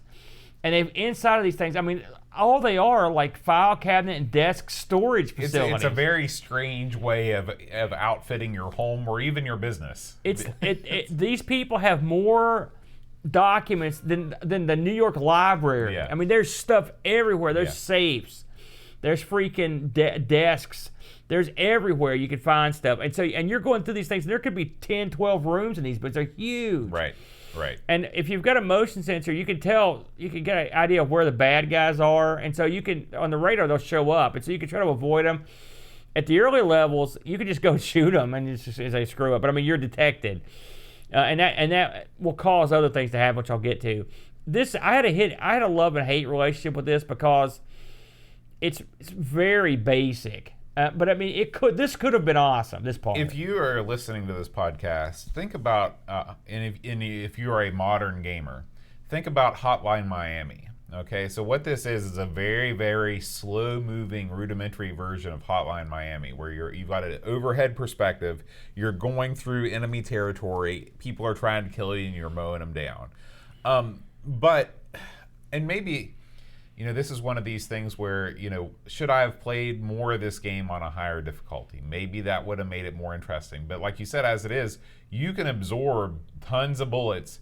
The guys are doofuses. They're easy to kill. They stand there and freeze while they shoot you. And the hit detection, you can aim anywhere in the same zip code and you hit these guys. Early on, I did place a little bit higher, and it does make a difference. Also, I always have the flak jacket, because otherwise you're screwed. Well, that brings me to my other complaint about this. The whole equipment selection screen, totally unnecessary. Did you ever use grenades for anything? I threw them around just to see what they would do. But you're always going to want to have the camera. Yeah. You're always going to want to have the flak jacket. You're always going to want to have the Uzi. It's just like when I leave my house every day. Yeah. Never leave without those three things. Yeah, it's creepy when you show up at my place, that Uzi drawn. Well, you never can be too careful. So what they should have done was they should have just made the screen bigger. This portion of the actual action screen bigger, done away with your equipment screen completely, and just giving you all the stuff right out of the gate. Yeah, or just showing you the verbal the text version. Mm-hmm. But it is what it is, and you got to think this is from '92, so keep in mind we're not that many years removed from like a Wolfenstein and stuff. So I mean it's and I'm talking the original. So this, and if you play this, there are aspects to this that I really like. I like searching stuff. I like hacking computers. There's areas where you can hack into computers. And it is neat whenever you stumble upon a new clue and you see it added to your dossier. Yeah. You're like, oh, that's neat. I discovered something. Yeah, so that's cool. Occasionally, you'll come across someone you could arrest inside that. This is funny now. Explain this is great. This one. Well, so I'll give you an example. I was at an embassy in Baghdad, and one thing you can do when you're outside the embassy before you do anything is just watch it. Mm-hmm. And so I watched a guy get out, get in his car, and drive to another embassy. So I followed him, and I went there, and I broke in, I shot all the guards, and I took this guy prisoner, It's the first time I played the game. Well, when he went to jail, when he went to trial, they were like, yeah, you don't have any evidence for this guy. He's an ambassador, and you're an idiot. And so they just let him go. So I basically killed his guards, broke into his embassy, and then kidnapped him. But at least you got off scot-free for some reason. So you could actually arrest the wrong people, or you could even arrest the right people, but if you don't have any evidence... Let's talk about how you find these people. Yeah. Okay? They're chilling. So, yeah, every single time you go to arrest somebody, you could have the firefight of a lifetime in this room. Guards just laying mangled dead everywhere. The guy that you want to arrest is sitting in an easy chair, just kind of legs splayed out, just looking off into space. Just totally and they don't unconcerned. move as you roll in there with your Uzi. Yeah. You know what I'd like to see? Because I mean, again, this part of the game, the infiltration part. If you're gonna make the maps this large, I would like to. You ever play the Sega arcade game Crackdown? Yeah. That would be that kind of. You know how it's an overhead view and you're shooting and stuff. Yeah. I would love to see that kind of gameplay with this kind of. That would be awesome. Oh, yeah. You know, with a stealth element to it. Well, it'd be like a Metal Gear Solid almost sort of thing. Right. Or Metal Gear. I mean, I don't mind some gunplay, you know, but I mean, this is a misfire, and this is one of the game's shortcomings. That's why I can't sit here and be like, that's the best, because this could have been better. I mean, it's the most intricate of the games, but it's also the sort of the one that leaves you wanting more because it's not very good. Finally, and I sort of touched on this before, there's a driving, well, I don't want to call it that. There's a car-based section of this game. Now, this is really weird, and I don't know what they were going for here. Well, I think they played that game that we did on the Spectrum. Remember that one that we played that was like the Go Anywhere game? Oh, because this really reminds me of that, the turning and well, things. so you get the option. I don't know how often the car part comes up. I only saw it when I trailed guys. Yeah, I mean, like I could force it, but it rarely comes up where you're followed. Yeah, you know. And so what you do is the first thing when you like, for example, I mentioned I tailed the ambassador back to the embassy. What you do is you can pick like I want to watch the door at this building, all right, and then people come and go. Sometimes if you might see someone come in there, you go in after them. Right. It's actually pretty neat, but on the times you want to follow someone, it switches this weird driving aspect. Well, the first thing with this lets you pick a car. It's got 3 or 4 hot rods, and then one I think it's like a Subaru or something you can pick. Ford Escort. And you pick your car, and you pick a second car because I guess you got a buddy that's going to help you tail this person. Now, you can affect where your car goes, how fast it goes. But I never really fooled with that too much after the first couple of times because I would screw myself. Yeah. So basically, if you in the early levels, you just follow them to where they go, you're done. Now, if they know you're there, then you have to kind of mess around a little bit. But this sucks. The driving part. This is the worst part of the game. Well, I mean, I don't want to bury it because it's different, and it's they packed a lot in this game. And I think this is definitely one of these games where the whole is more than the sum of its parts. I agree. And the graphics are like the graphics in the driving section are colorful. The buildings are colorful. The thing does not control like a racing game. That's for sure. No, it's very. I don't know what.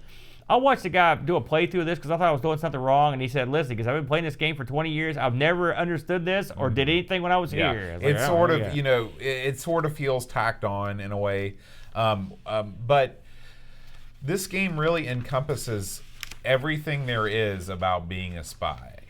Almost everything. Well, yeah, except for the hot ladies and stuff like that. And the booze. Yeah, and the booze. But all of your spycraft actions are taken into account here. Actually, it does incorporate the other sex because when you complete missions, as you complete them, the office buzz about you grows, and so then that can develop into something. Okay. How many missions in did you go? Oh, I just did one. Did you ever beat that mission? Yeah. Now, how'd you do? Do you remember your score? Uh-uh. Like I did, I think I beat my mission, but success was like 38% the first time I did it. Then I got it up to 68%. And part of the fun of this game is you can play it a lot. I mean, there's a lot of missions in it. Yeah. I'm just gonna come out and say it. I really like this game. I heard people just killing it. Even Sid Meier doesn't like it. He's like, yeah, we tried to do too many things at once, and we didn't do a very good job at them. You may be surprised, but I'm right there with you on this one. Really? I loved it. I thought this game was great. I thought it was great. I'm a big spy guy, and so I've played a lot of Wolfenstein over the years. So even the boring, kind of dumb parts where you're in a building, I enjoyed. I did get bored investigating the buildings, but if you get enough evidence, your secretary will be like, listen, we've got enough evidence to crush this thing. Go in there and go get her. Catch that flight. And man, when she says go get her, I go in there and just blow everything away. That's right, because there's no penalty for killing guards. It's not like they were innocent. Now, something else you can do we didn't touch on was put bugs in places. That's an interesting element. Yeah, can you explain that? Because I don't really understand. Well, when you go into buildings, there'll be, aside from, listen, you're going to have, here are the interactive things. You got desks. Right. Right. You've got a big, huge printers. Yep. Wall safe. You've got wall safes. You've got Pictures on the You've wall. got file cabinets.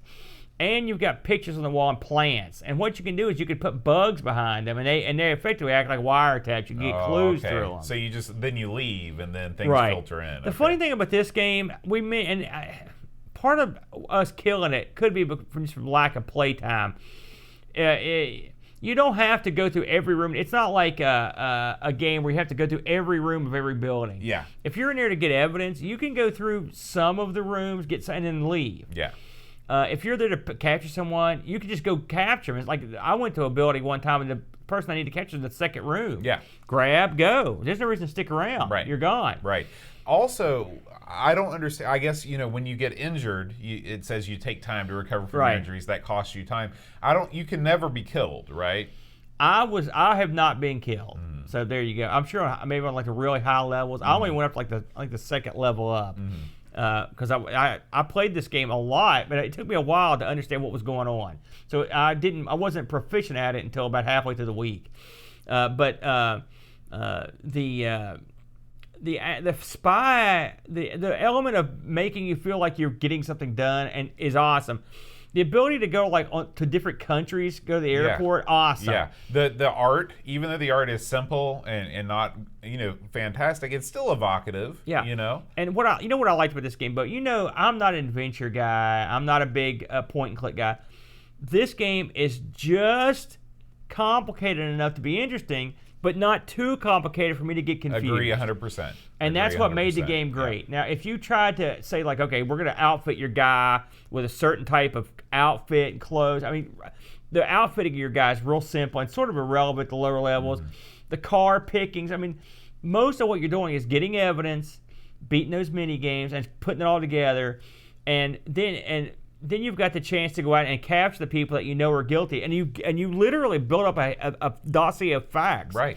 And so sometimes, if you take too long to, let's say you're closing in on like one of the adventures I was on, they were stealing the blueprints to blow up CIA headquarters, something like that.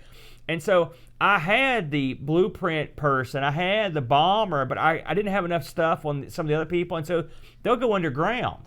And so and the game just ended, or the mission ended. He said, you did a good job, and you get your accommodations and stuff, but when you look at your score, all the people that went underground, you took too long, and you didn't get the evidence you needed to get them, and so you didn't get them, and so your score goes down. So you can play it again and think, okay, what do I have to do to catch this guy? How can I be more efficient and all that?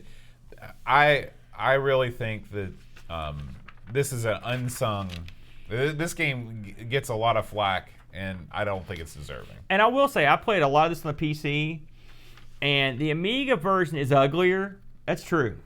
They didn't take advantage of the Amiga in any way. Okay, I'm going to say it.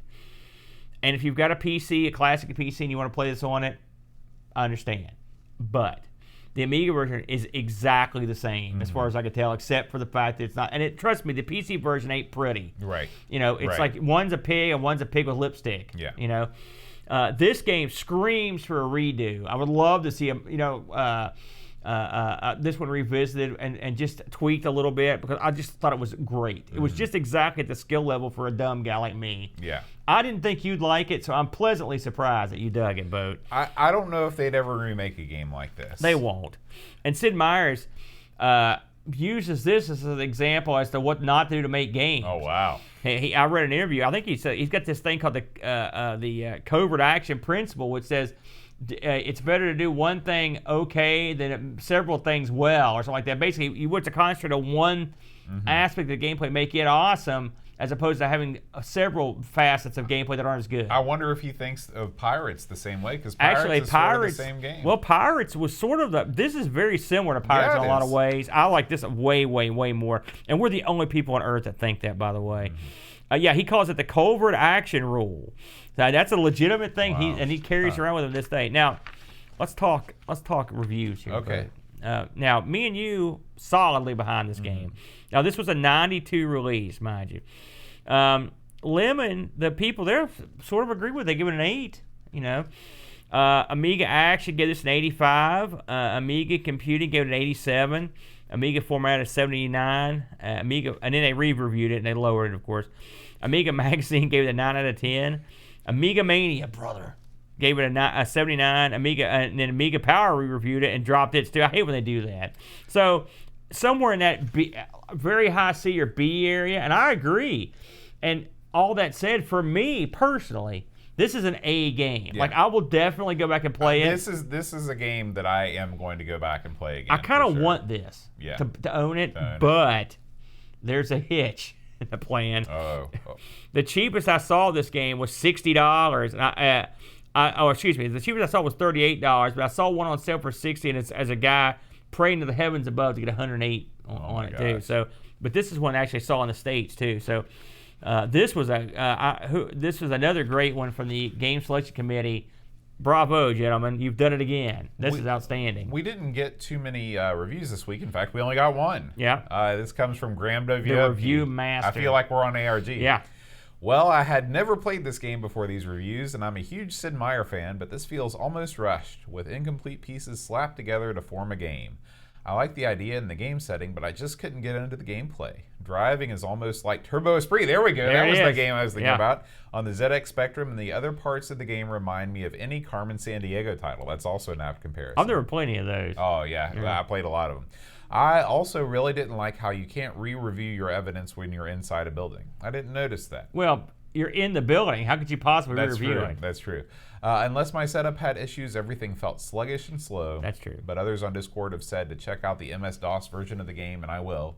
But I don't have high expectations. 5 out of 10. I can understand. It's funny. Nothing he said was wrong. No. But I still loved it. There's tons of bad games that I love. It's not bad. There's tons of like not well-reviewed games that I love. This is one of them. This one, I'm telling you, Boat, this one had everything I like. And the fact that you're working for the president, I mean, there are a ton of missions. I went through a bunch of different missions, even ones I'd done before, unfurled in different ways, and I love that. I mean, there's a lot of replayability there, I think. Yeah. Aaron, we have some people that I want to thank. Okay. I want to thank Reflection this week for donating to the Send Boat Back to Amiga Ireland GoFundMe. Thank you, Reflection. I think you've billed this campaign incorrectly. If you want to make the big money, the campaign should be get Boat the hell out of America. That's how I would do it. I think you can make a fortune. I would be willing to donate money to that campaign. The picture can just be me flying in the air with a boot print on my backside. That's it. Last week, Aaron, the Patreon song, you asked me to tell you what it was last week, and I forgot. And I forgot to ask. Yeah. What was it? It was Bjork's biggest hit. It's Oh So Quiet. I would never have gotten that in a million years. Bjork? Yeah. She had a hit? Yeah, she had it. It was a huge hit. This got a lot of airplay. It's a very interesting video. Not outside the college realm. She dances with a mailbox. What else do you need? They're equally talented. Yeah. I'm going to leave that there. That's not. Fair Fight 14. Paul Kitching, Pixels at Dawn, Gary Heather, Edvin Helland, and Edvin got in at the wire. I mean, it was right before we started recording. He sent in his answer. So thank you guys. You are all winners. Big winners. Yeah, big and winners. And that one. Yeah. Bjork. I did get some feedback from Gary Heather about this particular song. Uh-huh. He says, it takes a brave man to take on It's Oh So Quiet. Especially if you're attacking the Bjork version, which I was. I was attacking it. I agree with that. Of course, Bjork didn't get there first. It's been covered several times, but for the win, I will point you towards the 1951 Betty Hutton original that was actually a B-side in itself and was a cover of the 1948 German song Un Jetzt ist still by Horst Winter. I'll get my coat. Gary's like Casey Kasem. Yeah, he is. He's spinning all the top. He's spinning all the hits. All the top hits. All the platters. 48 Dusseldorf. Aaron, this week I've got a new song. Okay.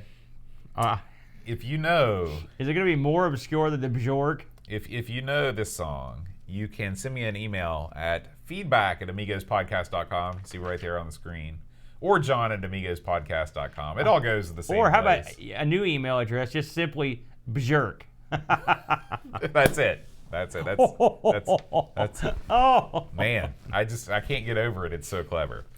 So I'm the first person to ever make that joke, ever. here we go.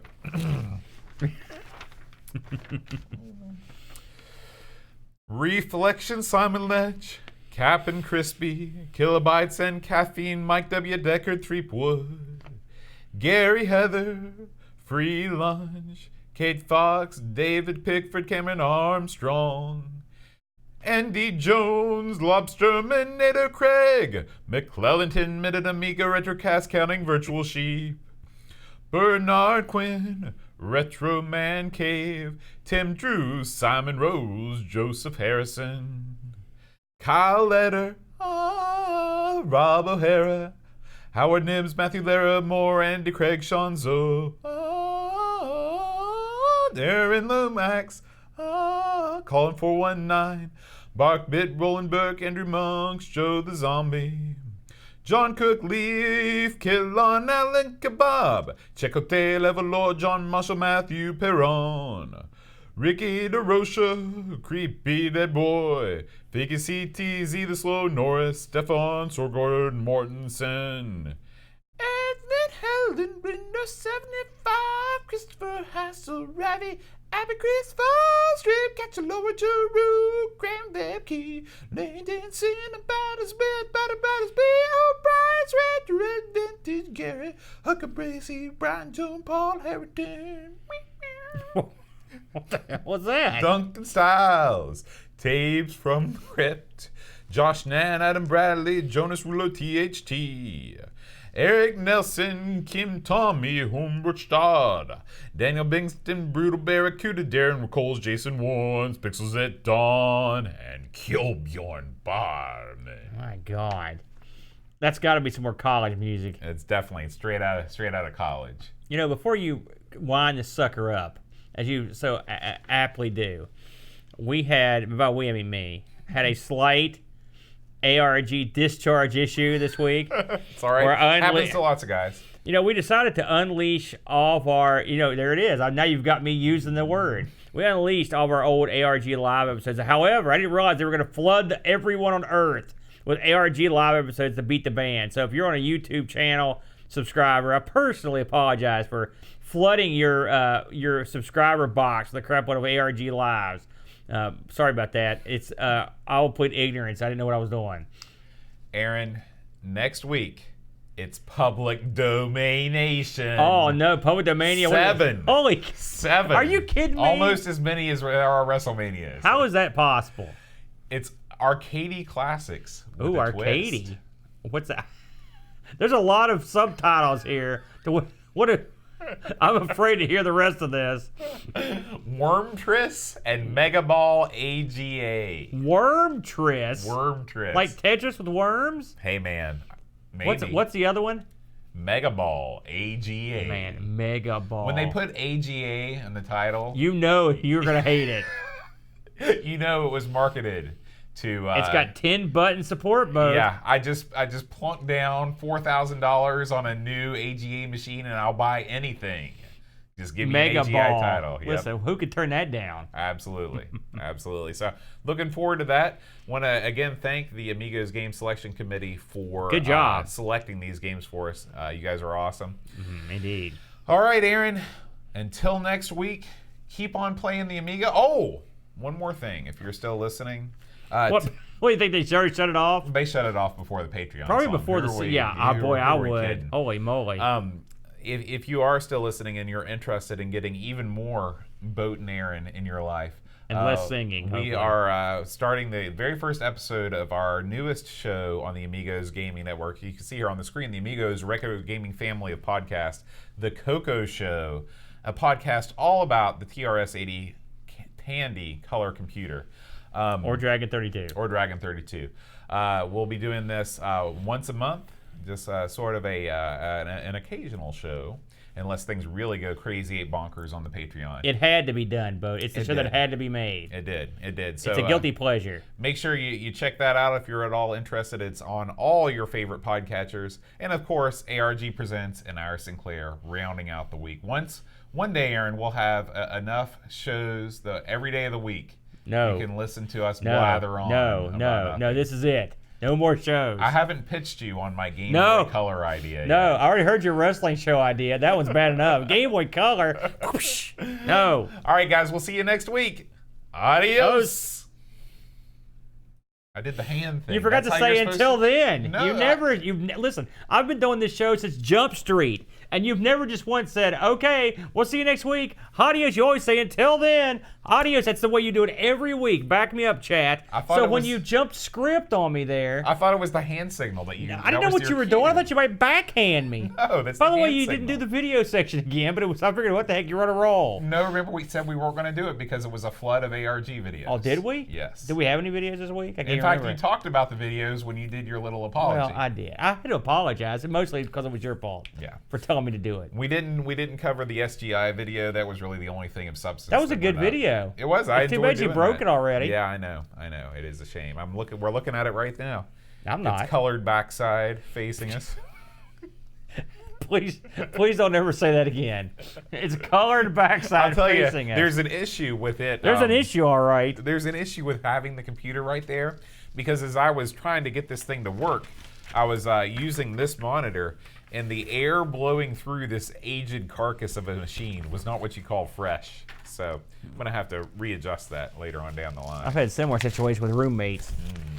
All right, now it's time for A drink. Chuckie. Drink! Girls! You're so not that guy. I'm not that guy at all. It is like the Corleones. You can't leave. Oh, wait, that's not the Corleones, is it? We make you an offer you can't refuse to watch. How about that? You're going upstairs to get a drink? I gotta get my fancy water. You know, what is with you in the fancy water? You're not fancy. You're more of a dandy. God. Oh, God. I don't know what that was. So, since I've got your undivided attention, my chat friends, no, we're doing CoCo live, my brother. We're gonna do, but first it's Spectrum time, gang. And guess what? It was Chuckie Egg. Does anyone here in the chat, hands up, who owns? I know probably all of you own an Amiga of some sort, but who here owns a Spectrum or a Dragon or a CoCo? And does anyone own a combination of these items? Anybody? CoCo, Dragon, or a Spectrum? And if you've got an Amiga, a Spectrum, a CoCo, and the Dragon, I will come to your house and I will lay down in front of you a $20 bill. Look at that. What do you think of that? Not much. That's fancy water in a fancy glass. What makes it fancy? Is it diet fancy water? No, that's that. I threw that away. This is a Soda Stream. Oh, an Amstrad. I forgot about that one. It's from the Soda Stream. Oh, this is your fancy new gimmick, Yeah. eh? Oh yeah, I might Now- as well hit the head too. Let's keep the chat going. I'm reading here. Now, who here has ever used a Sam Coupe? And if you own one, you get special bonus points because those things they seem awesome. I will, by the year's end, sure as God made little green apples, I'm going to buy me a Spectrum. I got to have one. I'm getting hosed here. Yeah. No one's used the Sam Coupe. Anyone here used a Auric? We're getting real exotic now. Any Frenchmen in the house? Anyone speak French? Oh, I know that trick, Curtis. Are you kidding me? Anyone here ever owned a Thompson? I'm polling the constituents here. About what? Crazy stuff that they own. Okay, fine. What's the craziest machine you own in your house? It doesn't have to be a computer. If you have like one of those bull riding things in there, or a jukebox. Popular in Europe. Angus, you need to check out ARG Presents. We cover these wacky things. So this is a Glenlivet. I know. He's right, Bo. He just nailed you. This is a Glenlivet 15 French Oak Reserve. This is why you went back to the monastery, isn't it? It is. It is. He just mentioned this, and you're right on. Oh, Amiga CD TV. That's a good one. Missed. That's good. PS1. Come on, Picard. Give me a break. 8-track. Yes. And if you've got the robot that plays 8-track tapes, that's a double bonus points. You're the only one that owns that. No, Gary Hucker's got one. Does he really? Yeah. I can't believe they released that thing in New Zealand. Do you think it had a New Zealand language pack? They speak English, you goof. Do you think Dick Smith does the 3DO? That's good. Dick Smith is Ooh, the voice Verbot. of the 2XL. Boat, Pixels just called you out, and he's dead on. What's that? He says at the bottom of the thing there, instead of having Boat, you've got John Schaller. You think I should I just looked put- at that and wondered who that was. You think I should just put boat there? We need to change scenes. You should put non-Aaron. Non-Aaron.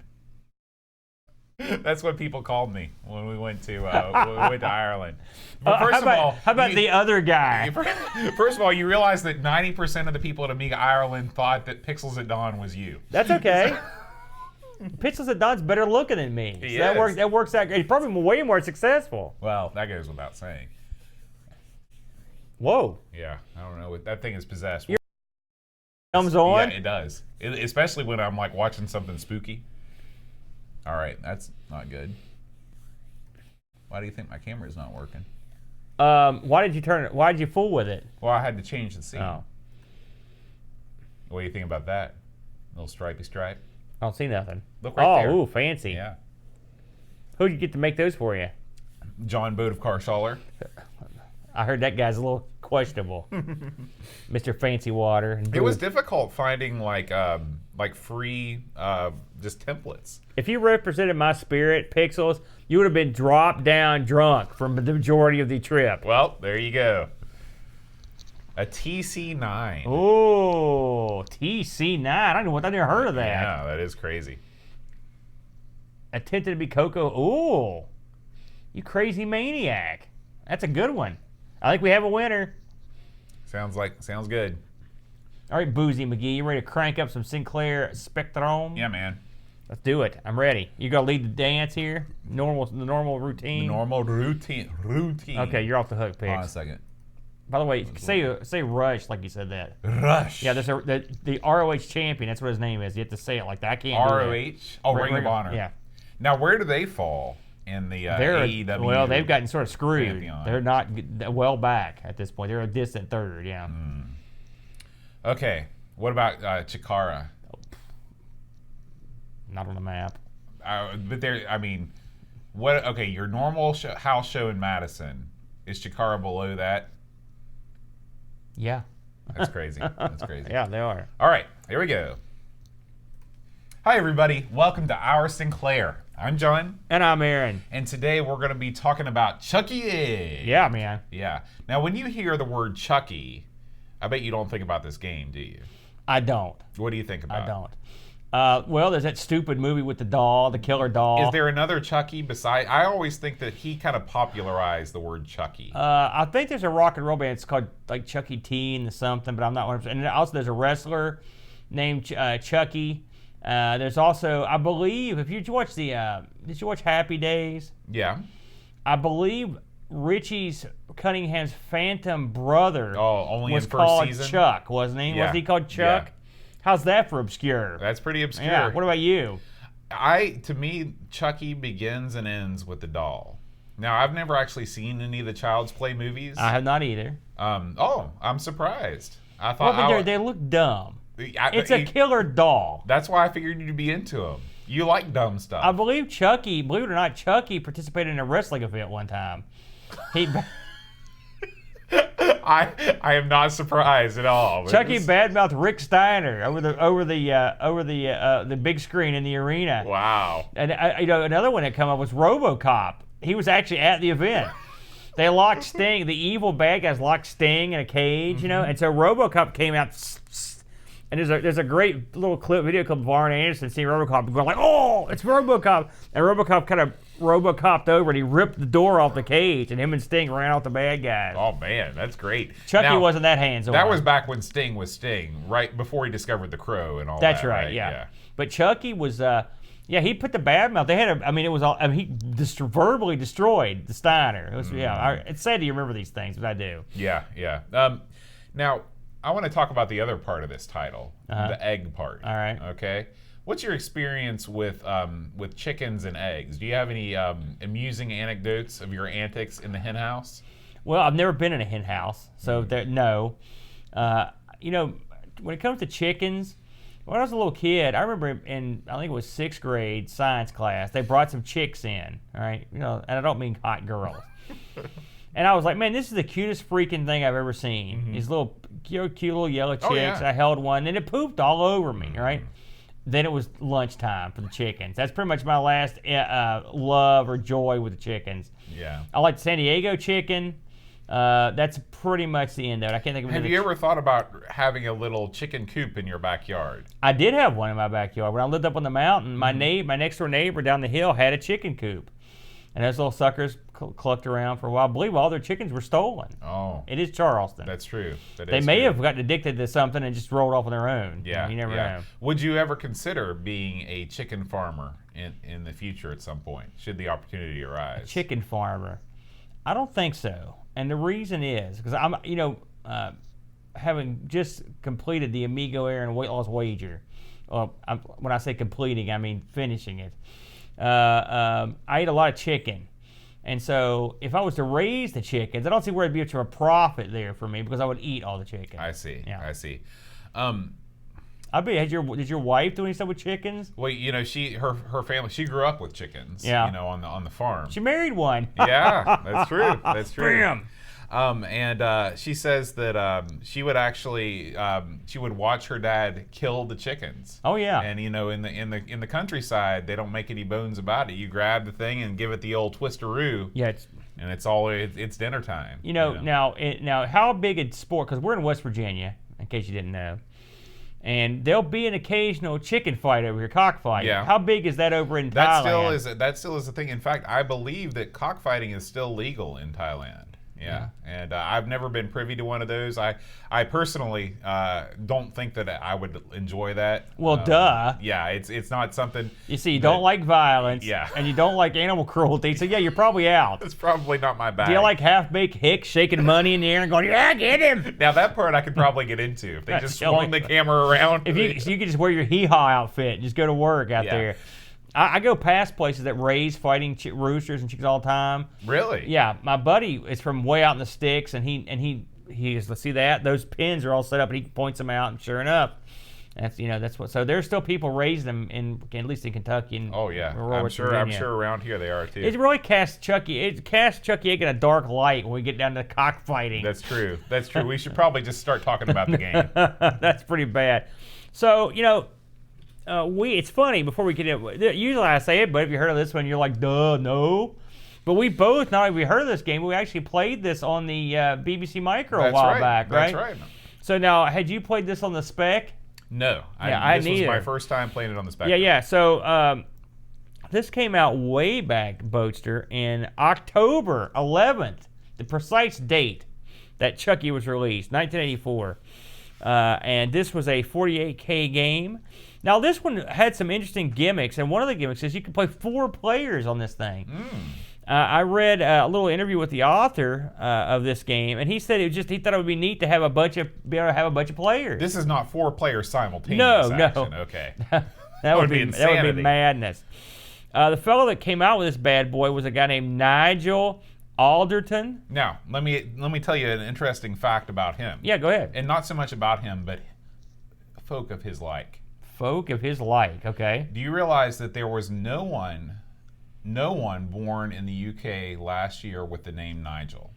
That's hard to... Nobody? And Nigels all over the UK gathered in a pub. There were like 400 and some to mourn the passing of the name Nigel. It's funny because I thought that was one of the most popular names. You would think that too, but what I also learned was that Nigel is also a derogatory slang term to mean someone who's a little bit awkward and foolish. Where'd you hear that? The Tony Kornheiser show. Oh boy, that guy said it. Yeah, well, it was. Yeah, I heard it. He today. Probably fights chickens too. That's true. He's not too That's bright. True. I thought Nigel was like the British John, like Nigel Tufnell. Yeah, Nigel McGuinness, Nigel Planner. There's plenty of them. Who knows? Anywho, this Nigel Alderton, he did not that many games, Bo, but he did some. So get this. He worked on Commando. Now, Emmeline Hughes, International Soccer, Elman.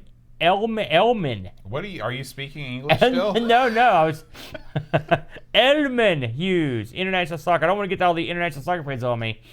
Ghosts and Goblins, Kong Strikes Back. Oh. That sounds like a good one. Rocket Raider, and of course my favorite, Street Hawk.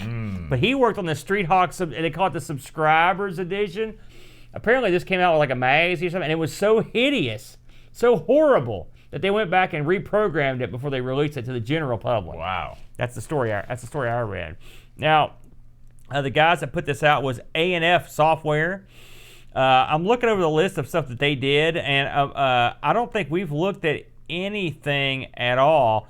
They did do Chuckie Egg 2, okay. And they did Frogger as well. So they did a lot of stuff, but I don't think anything we actually looked at before. This came out at an astounding £6.90p price tag. That's your general going rate for a new non-budget release. Now get this, Boat. You talk about a game that got around. All right, we mentioned that we played this on the Beeb, the BBC Micro. Aside from the Spectrum release, this got released on the Dragon, which that means we're going to give that a shot over there to complete the trifecta. The Acorn Electron, the C64 MSX, the Amstrad, all the Atari 8-bits got a shot, Amiga, Atari ST, the PC, Android, J2ME, and in my personal favorite, the Einstein. Yeah, the Tatoon Einstein. The Tatoon. Sounds like Arnold Schwarzenegger named that thing. Let's name it the Tatoon Einstein. So, what is this game? Before we go any further. Oh, please. Pixels at Dawn has informed us in the chat that a Chuckie egg in England is a boiled egg. So that's where this name comes from. So it has a name. See, we had no idea. No. We just call it a boiled egg. There you go. Over here, I call it yuck. Yeah. I don't eat those. Boiled eggs not popular with the folk in West Virginia. No, we don't. We scramble those suckers, among other things, or sunny side them. So you play, get this, Hen House Harry. I don't think we ever mentioned that before. And you have to collect a dozen eggs from each level and avoid the ducklings. Now, this game is the answer to if like Donkey Kong and Miner 24/9 had a bizarre child, and the Joker did the coloring. It reminds me so much of this old arcade game that was sort of like a more of an ancient load runner, but I cannot remember the name. It's been killing me all day. Somebody probably can remember it. But the color scheme. But basically, Hen House Harry has to jump around these 8 crazy levels to retrieve these eggs. Now, it doesn't seem too difficult to just run around and get these eggs, but you are in a platformed area with a bunch of crazy, let's call them chickens. To me, they look like ostriches. Yeah, right out of Joust. Yeah, and these blue ostriches, they lumber around like idiots, and they just sort of get in your way. But if you touch them, you die. Now, aside from eggs on the level, you're going to come across bird seed, piles of it, piles and piles of it, Boat. You can do one of two things. You can get the bird seed, get some points, or you can just leave it there, and these quote unquote chickens will hang out just long enough to eat it. They'll kind of bend over to eat it. It's sort of a diversionary tactic. They didn't divert them for very long. No. It's just a few seconds. Most of I just would go get it. Yeah. You know what I mean? Hen House Harry has to contend with all kinds of crazy schemes, including levels that have elevators, multiple elevators, eggs that are precariously placed over in between ledges where you could fall through, eggs that are jerkily placed to a point where you're going to die if you get the egg. Very mischievous egg placement in these levels. So just starting out, but what did you think of this in comparison with the B version, and what did you think of the overall concept and the gameplay in this thing? I think that I took a look at a couple of the different platforms, and one thing that I noticed is that the Beeb version, the Spectrum version, and I believe the Amstrad version all share the same sort of engine. Your sprite is about the same size, the physics work about the same way, and everything looks pretty similar. When you get into the 8-bit or the other 8-bit versions, it's a marked difference. Your guy resembles Hard Hat Harry much more. I will say that makes sense because when this game was originally done, it was initially released for the Spectrum, the BBC Micro, and the Dragon. So there's probably a lot in common there. And then later on, it got released for some of the more wacky, the more wacky consoles. When you get into the 8-bit versions of the game, like I said, the sprite gets bigger, the game plays slower. It's not quite as much fun, and Miner 2049er is okay. It's not one of my favorite games. I prefer Chuckie Egg to Miner 2049er. I don't like games where you take fall damage, and that's what Miner 2049er is. This game to me loses a lot when you increase the size of the sprite and you make things more detailed.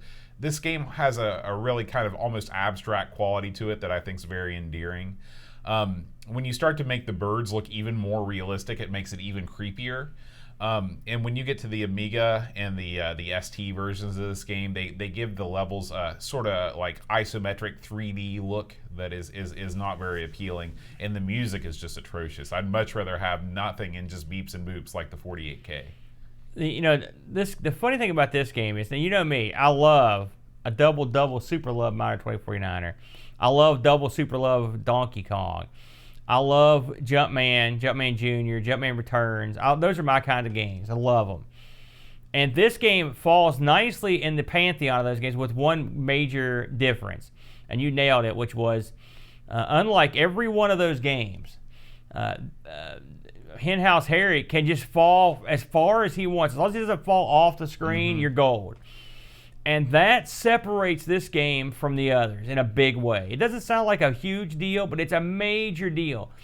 Because and this is one of the things about Jumpman that I have to admit, I always wished Jumpman could fall further. And of course, it's a game mechanic. Yeah. But this guy, it lets you just go absolutely out of your mind crazy and do the stupidest crap you can think of. And it becomes fun to see how you can bounce your guy around the level, and that becomes part of the mechanic, is that you literally bounce yourself off the edge of a ledge and bounce to where you need to go. The elevators are not my favorite. The way they scroll is irritating. The way you land on them is kind of goofy. Yeah, that is not my favorite. He part sort of the game. like almost appears on them if you jump in your little. They're pretty generous, and you have to get used to the way they scroll, because basically the second one scrolls off the screen, it reappears at the bottom. Which that sounds like, oh yeah, it's typical. Well, they're spaced weird. It's different than most elevators in games. And they don't give you any, so they really don't help you that much if you're jumping or anything. They're just, and even I've read the interview with the programmer, and he mentioned that he didn't put any momentum or anything on the elevators, and that was probably something he'd probably do differently if he had to do over again.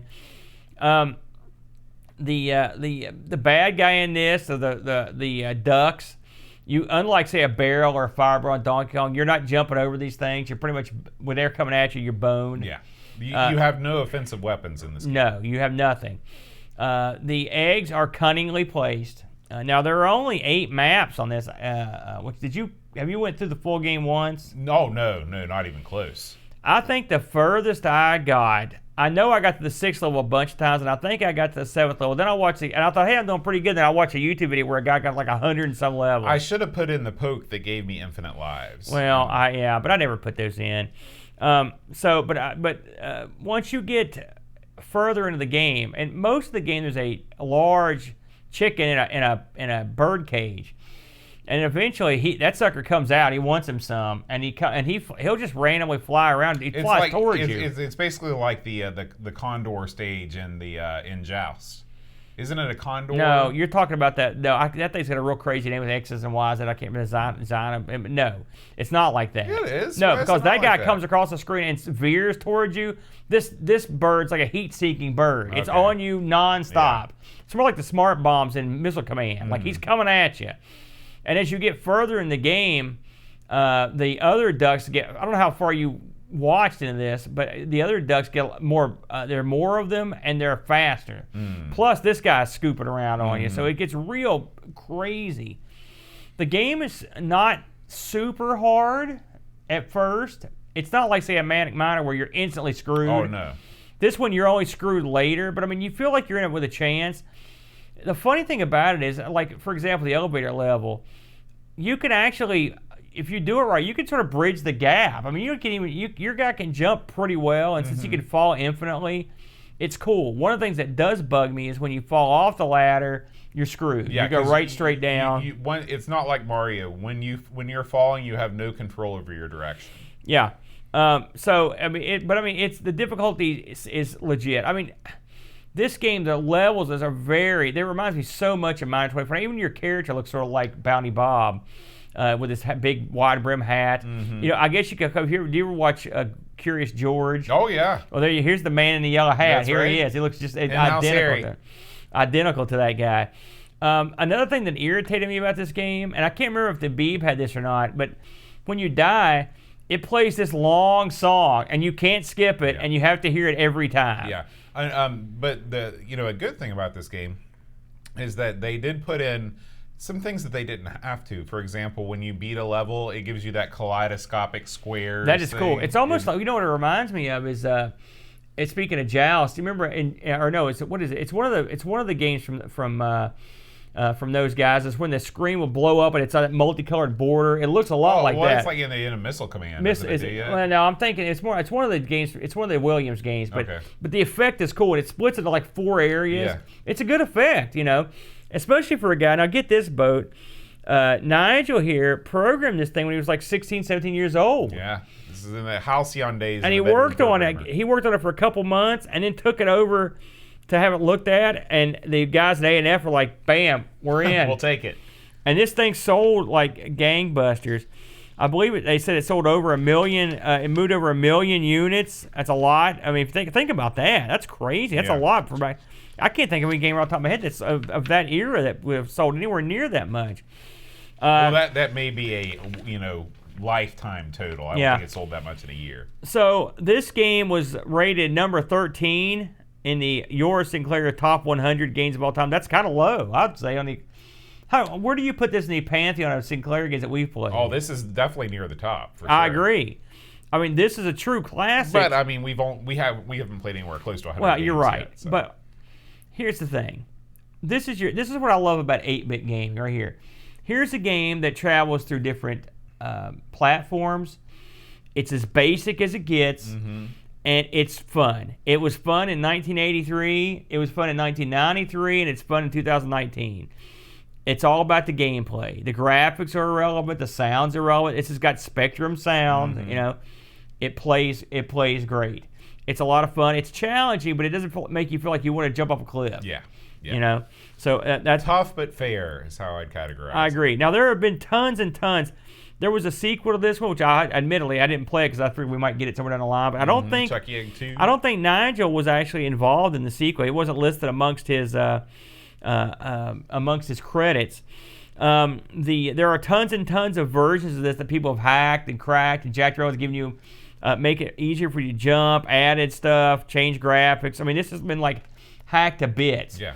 And in 2017, just a couple of years ago, Super Chuckie Egg got a mobile device release, which is crazy. So that means people. And this would play perfectly on a mobile device. Yeah. Well, you mentioned the J2ME. Yeah. I'm sure back in the days when everybody was rocking the Nokias, they were playing some Chuckie Egg. Yeah. Now it's gotten released amongst the places it's been released. There's a Windows 95 port of this.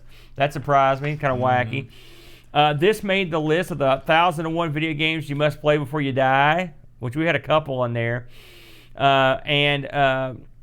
So again, from looking at the Chuckie Egg 2 stuff, you haven't looked at it or played it at all? So that's I guess what the cross. I'm sure the Clive's Club will. Cross that bridge when we come to it. Retro Gamer named this the 28th best game of all time, and it was also number 8 in the 25 best platformers of all time. So highly regarded. What would you do to this game to make it better? Well, it's pretty good. I think I would add more levels. I will say that because 8 is I would double the level count, frankly, and I'm sure a lot of hacks and sequels were just that. you don't want to mess with the core mechanics of the game. You don't want to have fall damage. I would probably fix the elevators a little bit. I don't like those. Of course, you could do something. You could put some music in there, stuff like that. But I mean, the core elements of the game, I would like. You know what I'd like to see? This would be kind of fun if the ability to pick up seed and drop it as you run. That you just took the words out of my mouth. That is the biggest missed opportunity in this game. They give you the ability to pick up this bird seed. The bird seed slows the birds down. You need to be able to press the fire button and drop the seed, sort of like the pepper and sort of like, except that would be. I agree. I think that'd be an of course, interesting way to do it. Mechanics wise, I don't mind the elevators as much as I mind when you're falling. You can't do anything about it. Yeah, I will say there is, and this happens a lot. The ladder mechanics are getting on and off ladders is a trifle. Well, we should mention, and I don't know because you play every game on the keyboard, but this game has no joystick support. This is a keyboard only game. It does have redefinable keys, which it needs those. Yeah. You could, I mean, I don't know why it's very. I don't know. I don't know why they wouldn't have put in joystick support on the Specky, but it plays okay with the keyboard. I don't have any problem. But I mean, getting on and off the ladders. With a lot of these games, that's a pain. So I will say that. I looked over some reviews, Boatster. The World of Spectrum. It's a world of Spectrum. It's my kind of world, man. They fondly regard this game at an 8.26 with over 400 votes. Very good. Crash in '84 gave this an 80%. What were they smoking in Crash? Wow, that's very low. Personal Computer Games gave this an 8 out of 10. And the guys over at Moby, which I occasionally will consult their scores, 3.6 out of 5. Those scores are all too low. Yeah. This is like easy 4.5 out of 5 bare minimum. Yeah. Because this is another one of these games. If you just look at it and be like, oh, look at this, it's simple. You got to play it, and you can't just look at the graphics. You got some user stuff? Yeah. Spence QLZX over on Discord, and as always, all of these reviews come from our Discord. He says, a game of liberal color clash that if you have problems with a certain type of stress reaction is best played wearing tan-colored pants. If, like me, you never bothered reading instructions, added needless tension comes from avoiding the cage. In case it's like a game of mousetrap and you trigger the goose or it falls on you. It's not. Eventually, I got used to figuring out where the enemies were in the pixel mass of cyan and yellow and had to drag myself away from the keyboard to go make some scrambled eggs this morning. Tremendous fun when you get boxed in and your kids are shouting unhelpful tips at you. 9 out of 10. Raushi says, addictive single-screen platformer with the kind of unforgiving jumping that puts it in the same field as Ghosts and Goblins. As fun as it was frustrating. I tried the Amstrad version to see how the physics compared, but it only made me appreciate everything about the Specky version all the more. 6.8. That's as far as he could make it without cheating.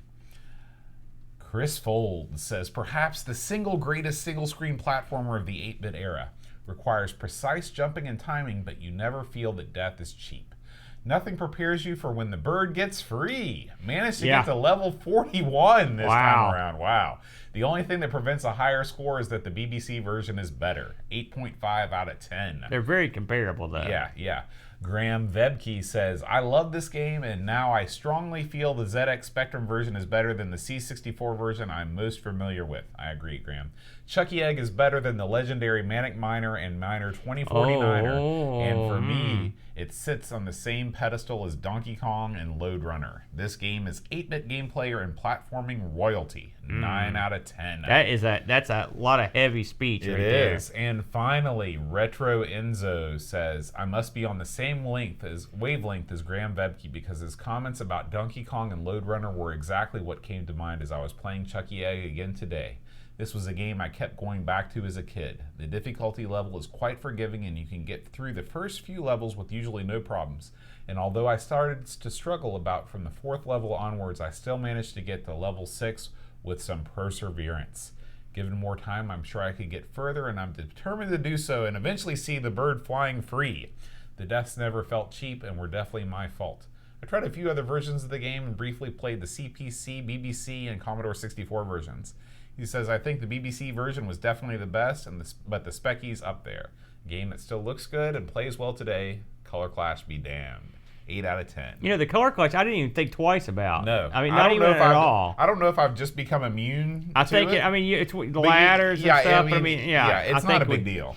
I didn't. I mean, It's I didn't because think, the more detailed the graphics get, the more you notice. yeah, the you're bug right about crash. being abstract, Yeah. keeping them simple. Yeah. That was the way to go in a game like this. And you know, a lot of times you hear the old adage, "Keep it simple, stupid." Mm-hmm. This game like makes that point perfectly.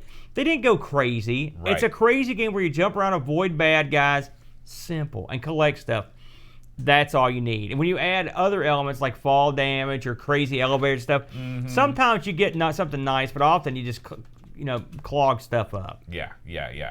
So, guys, it's been a while since we have plugged our Patreon page here for our Sinclair. So I thought we'd do that just in case you are a new listener and you'd like to see what some of the benefits are for supporting the show. If you go to our page at patreon.com/OurSinclair, you can see that if you support the show with as little as $1 a month, you get access to our Amigos Retro Gaming Discord server where we talk about retro gaming and all kinds of stuff nonstop. Vacations, Yeah. food, Yeah. introductions, everything. It's There's- a zillion tons. Hardware help. Yeah, there's people from all over the world on there. They're all super, super nice.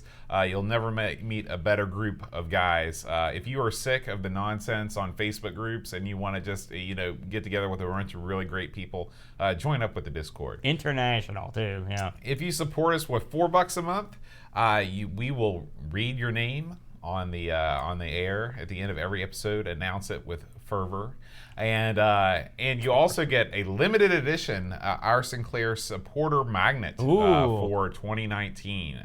And so it would be. It's got a little. Even I don't picture got one of those. Yeah, it's a little. Nobody's got them yet. This is a picture of Dizzy on there, and we get those. Those will be delivered every December, just as a little Christmas present. In addition to that, if you become a member of Clive's Club at $10 a month, you actually get to pick the games that we play every week.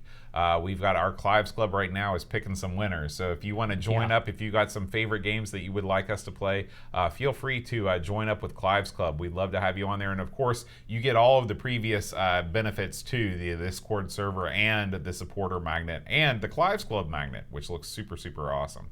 And finally, if you are a serious Spectrum superstar, $25 a month, me and Aaron will select, as part of our Christmas gift to you, prized possessions from our gaming collection and send them to you in a wonderful gift-wrapped box come Christmas time. We gotta send him a finger. Yeah. We'll send you our baby toe. Yeah. So it's patreon.com/OurSinclair if you enjoy the show and you'd like to support us and keep us going, because we love to do it. I love to do it.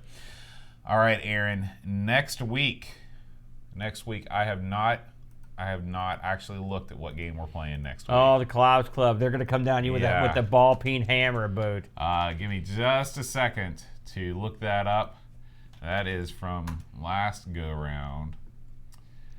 And here we go. You see, he'd be like Brent whenever he has something like this. He has internal music that kicks off. I'm like, come on, man. That's your thinking music. Next week, Aaron. Oh, man. I've been waiting for this since Jump Street. All right.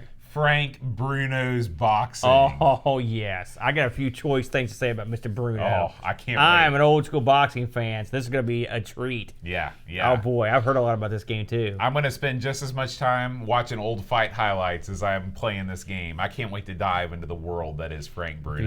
Beautiful, man. That's going to be great. Yeah. We want to thank all the folks that watch. Thank you for watching and listening. If you're watching on YouTube, just know that there is an audio version available on your favorite podcatcher. And likewise, if you're listening through audio and you want to watch us and watch, who doesn't? Yeah, then you can check out our gameplay, our video on our Amigos Retro Gaming YouTube channel. We did get a iTunes review this week, Aaron. We love iTunes reviews.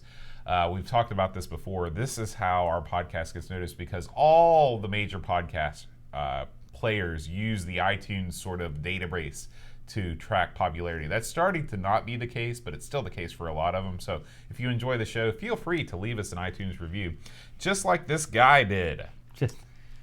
What an introduction. Yeah. Just like this guy. He says, "Hello from Moscow. Oh, Hi guys, my name's Vladimir Putin, and I'm just kidding. Hi guys, my name is Anatoly, and I'm here to inform you that you have a devoted listener in Moscow. I really enjoy listening to your podcast, and I'm glad that good old Specky is finally getting discovered and appreciated in America. I've been a ZX Spectrum fan since 1990. Yes, 1990, because that was the year the ZX Spectrum computer, in the form of different clones, started to appear on post-Soviet Union territories and gain a ton of new fans, some of which are still active today and making really great games for the platform, and in general keeping the ZX Spectrum scene very much alive and well. Keep on the good work, guys. All the best." Thank you, Anatoly. That's super cool. that's outstanding. Man. That's the best thing I ever heard. Yeah. Bro.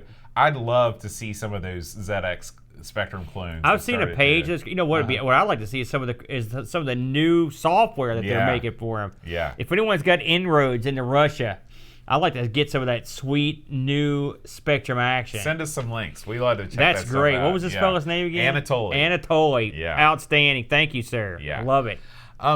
If you have any questions or want to write into the show, you can write us at feedback@rsinclair.com. Want to thank, we have some actually that's from last week. We don't have any new supporters this week. But we want to thank our current supporters, Aaron, Jeff Owen, David Spencer, Cap'n Crispy, Laurent Giroux, Gary Heather, Eric Nelson, Harbonut, Graham Vebke, Frodo NL, Tapes from the Crypt, Pixels at Dawn, doing a great job modding in the chat over there, Chris Folds, Bossman Harrington, and Christopher Hassel. Guys, thank you so much for supporting the show, and we'll be back next week with a little bit of Frank Bruno boxing. I think you're already punch drunk, bud. I am. Until then, rewind tape. And press play. I threw in the until then just for you. Thank you. Until then, I gotta hit the restroom facility for 2 seconds, and we'll fire up CoCo. All right, man.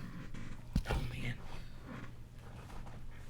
I'll have to check that out, Pixels. Pixels says that Retro Man Cave did a ZX Spectrum clone video. Sweet. Yeah. You know, Russia. That was awesome. Good night, Edvin. Edmund had too many homemade beers. Yeah, man. Hey, if I was living the dream in his man cave, I'd be doing that too. You're living the dream right here in your own band building. No problem, Tara K. Hey, Jason. How's it going, man? You're just in time for episode 1 of the CoCo show, which I'm going to shift our scene right over here. There we go. It's the CoCo show, except we can't see me.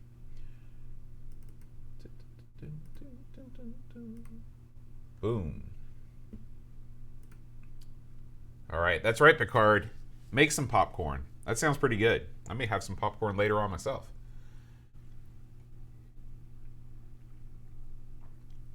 Yeah, fill up, guys. Pour yourself a libation of your choosing. Fill your favorite snack bowl and settle in. This is going to be a real interesting show.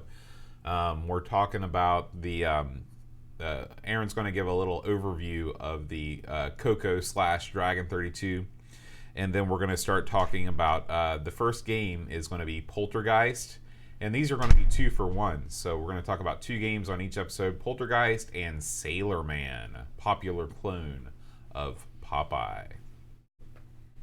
The real Popeye, not the weird Spectrum Popeye. See you, Tara K. Tarek. Tarek. TK. Bye-bye. I leaned in there. Hey, Nigel. Nigel is posting right here. He's around. Yeah, He there are exists. Nigels. Have you gotten that A1000 keyboard cable yet? Yes, I have, Mr. Nigel. I did get one. I found one. Jason, I do have a tip. I got this from the man himself, aka Aaron. If you go to, what's that site you always told me to go to? PirateBay.org. No. Oh, I'm sorry. It's the site with the junkware removal tool and all that stuff. I have no on it. idea. That was years ago. I know, but I still use it. You're a geek. Ooh, Bleepingcomputer.com. CoCo Talk. We gotta check into that. Yeah. Hey, Curtis. I didn't even know about CoCo Talk. Because that Chris Latham, he was the prodigy there for those 2 games. Check that out, Jason. Whenever I get called upon to remove Bleepy stuff Computer? Yeah, I remember that. That's sweet. Yeah. And this is if you just search for junkware removal tool, that does a pretty good job. I got triple notes here, Oh, Boat. man. Triple notes. How you want to play this one, Boat? We've given this no thought. Hardware. Poltergeist. We're not gonna do much hardware. Sailor Man. We're gonna do a quick gimmick. Okay.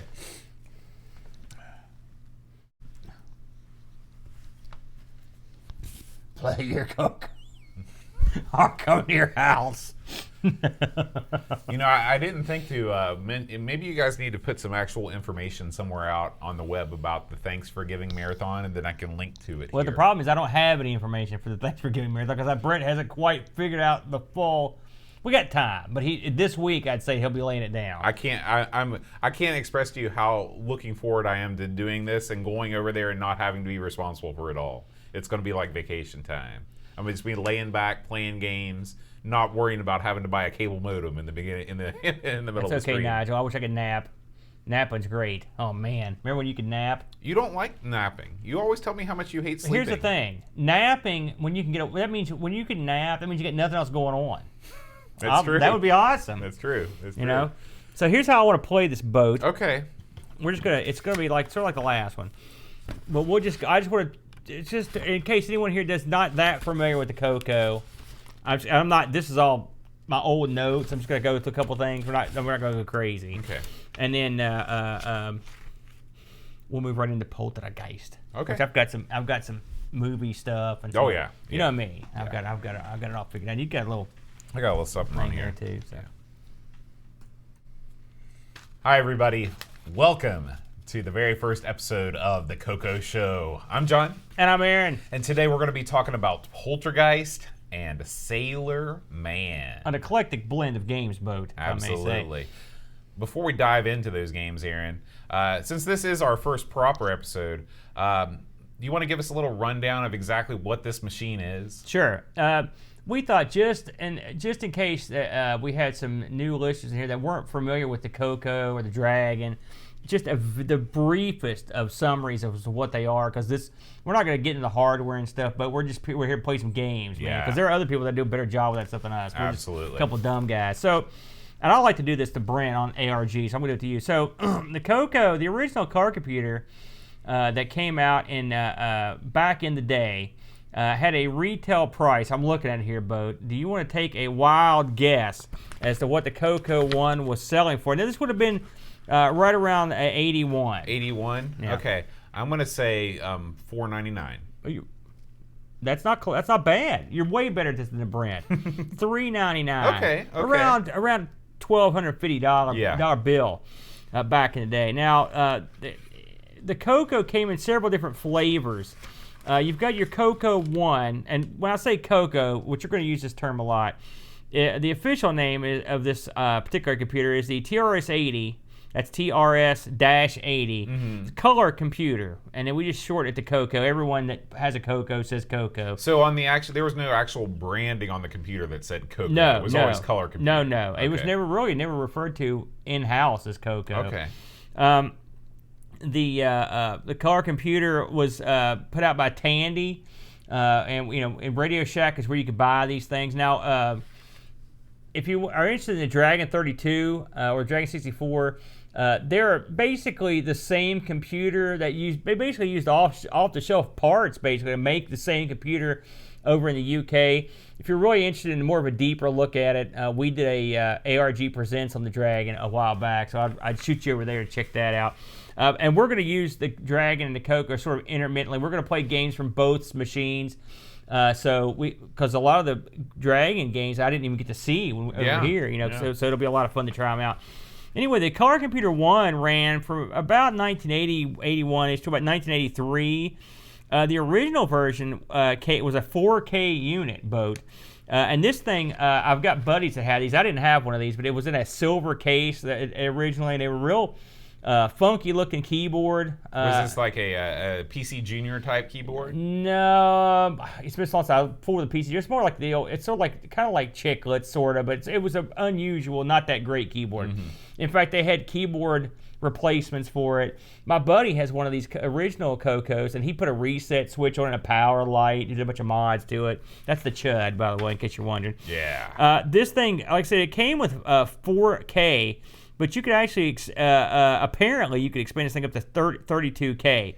Now, and also you could actually get a more advanced basic. And the Color Computer 1 and the Color Computer 2 had RF out, okay. as their video. So that's something to keep in mind. Color Computer 2, the CoCo 2, came out in around 83, 84, and it ran for a few years. These came out in a 16K or a 64K model. Now, this is the first CoCo I ever had. We had a 64K version of the CoCo 2. It had what's called like a melted keyboard, which is it's an unusual keyboard. It's like if you took a normal keyboard and just cut all the keys in half and sort of laid them down on this black background, you would get this kind of keyboard. It was a good keyboard, to be honest with you. None of the CoCos had the old Atari 400 special. No, these were all membrane. usable. Yeah, there was no membrane keyboards. Okay, then you had, and again, this was 64K, and again, you had RF out. Then you had the CoCo 3 that came out in 86, and it ran up right up till the end. This thing came out with 128K and you could pretty easily go to 512 on this thing. And this was your more advanced CoCo, and a lot of people compare the CoCo 3 to like the Amiga.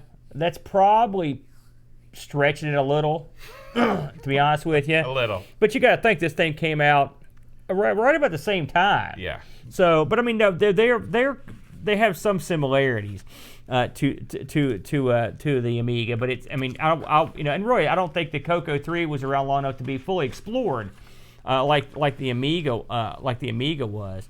The Amiga or the CoCo 3 ran until about 90, and eventually Ed Judge of the Tandy Corporation announced that they would drop the Tandy CoCo 3. I missed that. What year this was that? 1990, October. So, in fact, they did have enough time to fully explore the Well, CoCo no, it was 3. only, no, I mean, think about it. The CoCo 3 was only around like 3-4 years tops. The Amiga's been around for like 10 years. Well, yeah, but I mean, we're not talking about the Mattel Aquarius here. What was No, on the market no, for 8 no, months. That's no. what I was thinking. But I mean, it was originally. explored a lot more than that. Sure, I yeah, mean, good yeah, Lord, yeah. that's not, we're never going to compare those two things again. I mean, and you had the CoCo 3, you had an OS 9, so it was a much more advanced. I remember the main thing that I liked about it was that you could type in lowercase. It was a pretty big deal. When that's a big deal, then you know that the CoCo 2 and the CoCo 1, I mean, you could get stuff, though, that could allow you to type in lowercase, right? You could kind of fool the system. Well, when I had my CoCo 2, I used to write, I think I mentioned this, I used to write my school papers on it. Mm-hmm. And I was the only kid in school that had a printer and a computer that could do this, and I had all these crazy fonts. And you can imagine the fonts you could get. They're like Old English and stuff. And when you're a kid, you're not thinking about, maybe this is hard to read. You're thinking, this looks awesome. And my teachers were like, whoa. Yeah. They couldn't believe it when I turned these, type things. Yeah. But I used an old terminal program that would let you do lowercase to type them out. And I had a Tandy dot matrix printer. As I mentioned, they had Tandy made the printers. They made the modems. They made expansion items.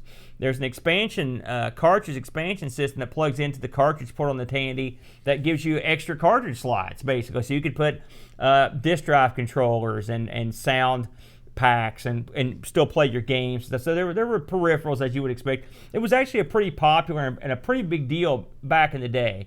And one more thing I want to touch on before we leave the hardware section are the Tandy joysticks.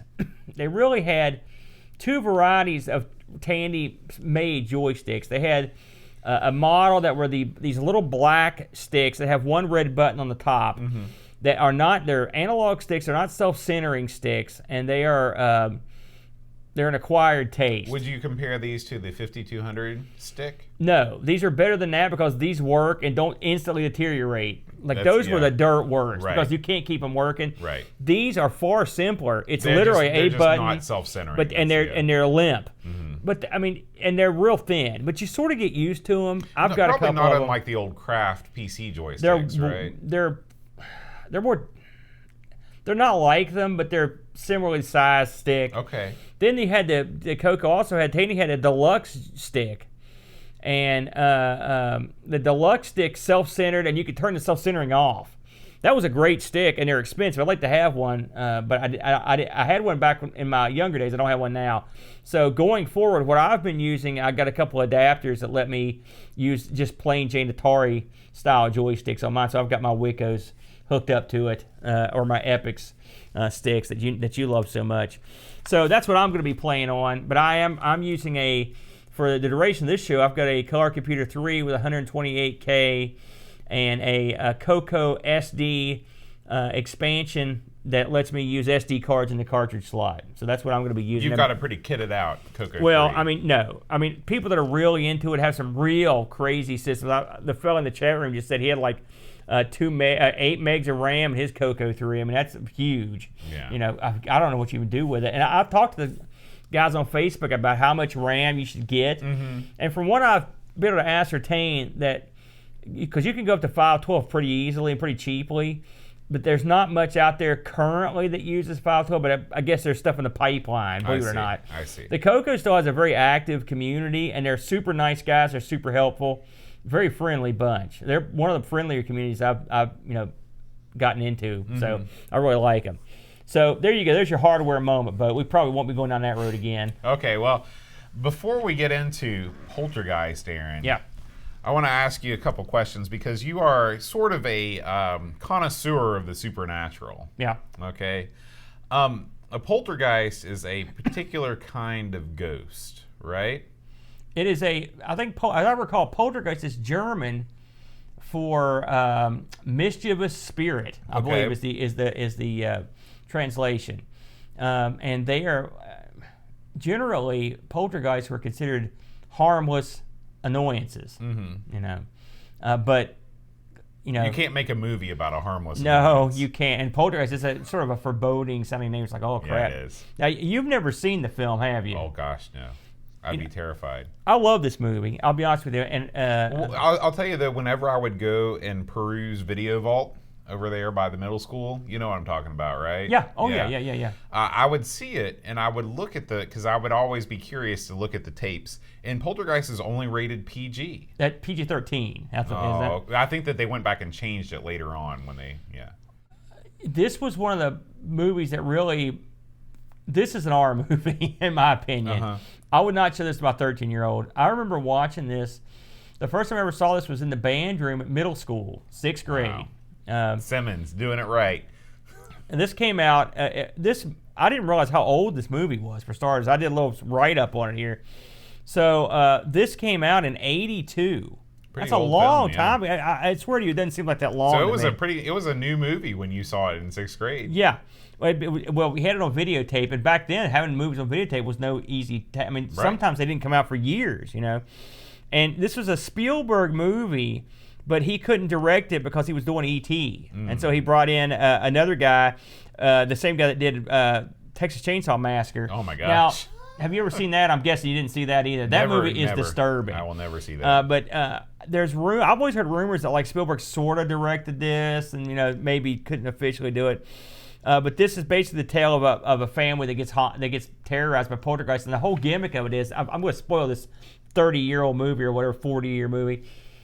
Their whole housing development they move into was built on an Indian burial ground. That old shtick. You don't ever do that. No. And their pool right on top of a bunch of graves. Yeah, it's no good. And so guess what?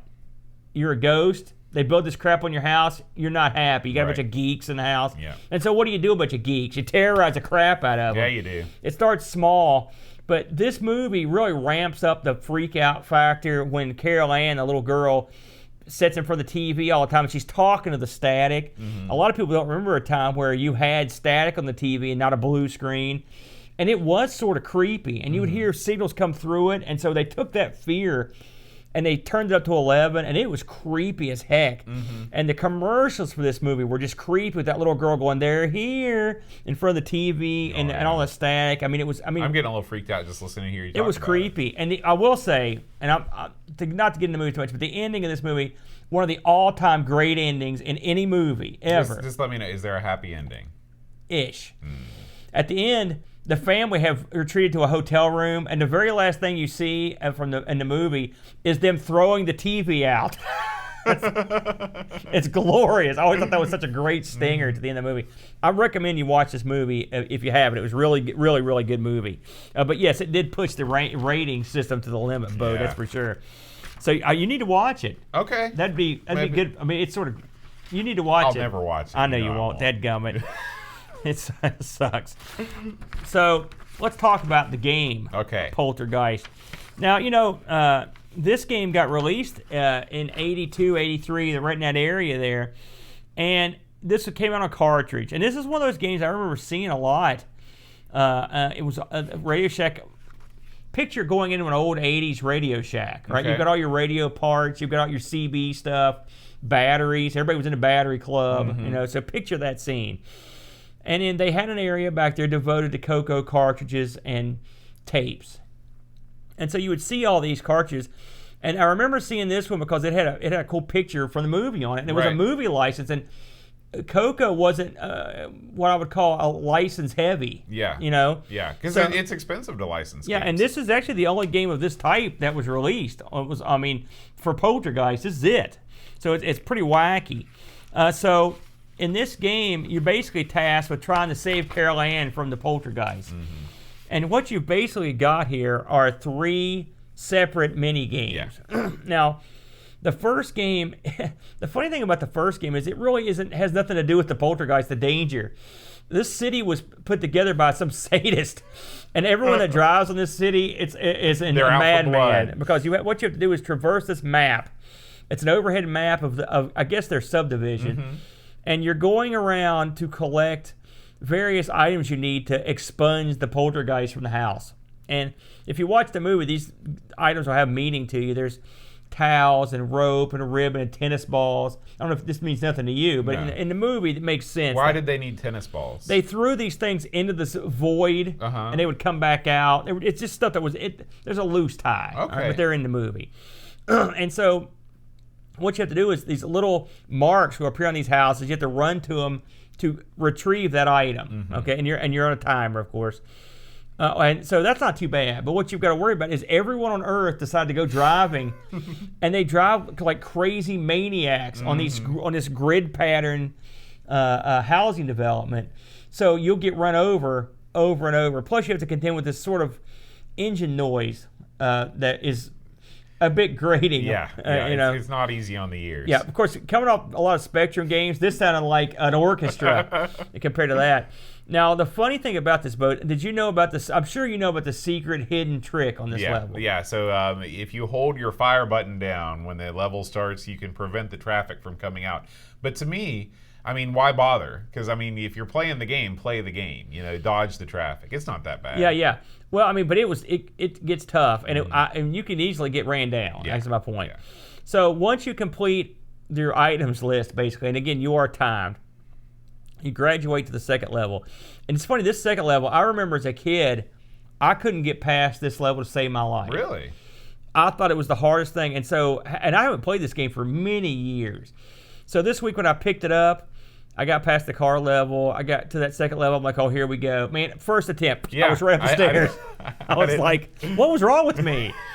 So basically you're looking at the bottom. You're at the bottom of a staircase, and you're basically a pair of feet, footprints.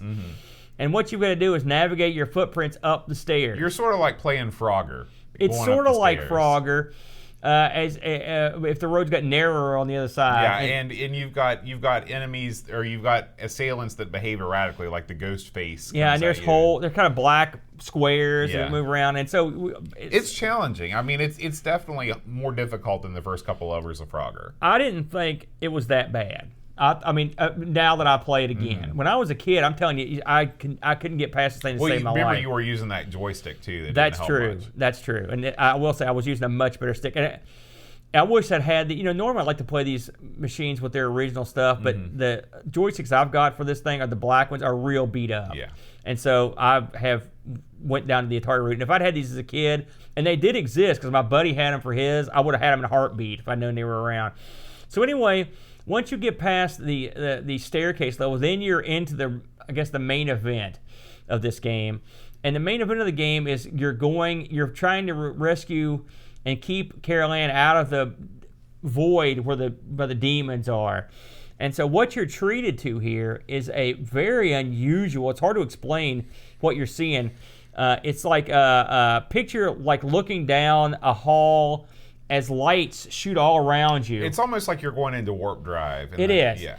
And there's a face that comes out, and you're basically trying to whack it. The one thing about this game is I'm not sure I've ever successfully gotten past the third level. I tried repeatedly. Then I went to watch some playthroughs to see what happened. Because what happens is once you get tagged on this, you just basically start over and you go back to the auto level. I found the last level cool looking, given the parameters of the machine, but infuriating. But Yeah. I couldn't beat it either. And I found it very. I like what they did. I think they took some good chances.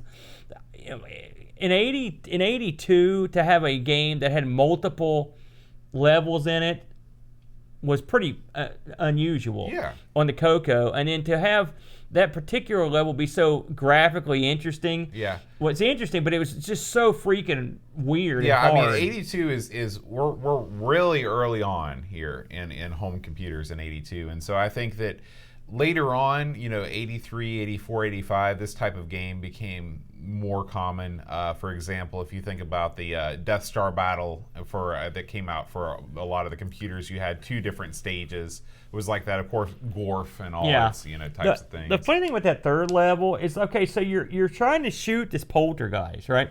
But what happens is occasionally the Carol Ann will be there, and you can shoot her effectively. And you can't, that means you're done. And so I think that's generally what happens is when you just starts over. This level is really difficult. And I tried and tried. I must have played this game 50 times this week. And I never quite got the hang of it. I went through it over and over. Don't get me wrong.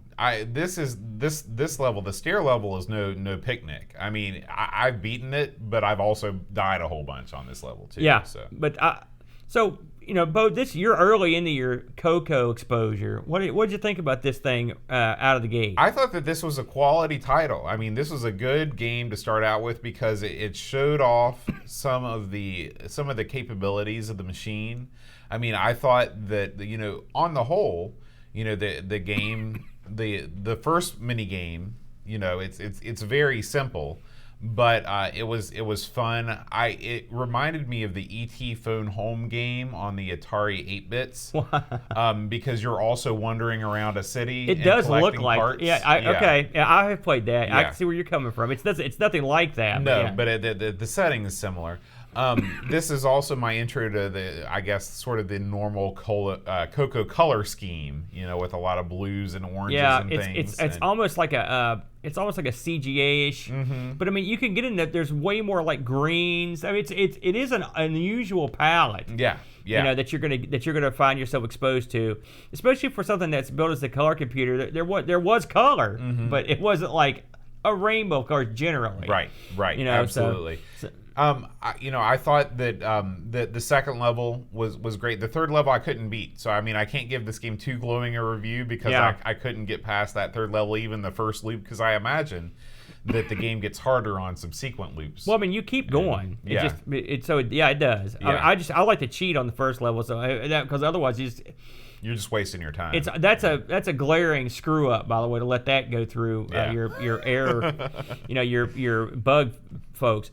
Now, what did you think in between the levels and at the beginning of the levels? There's some flavor text. What did you think?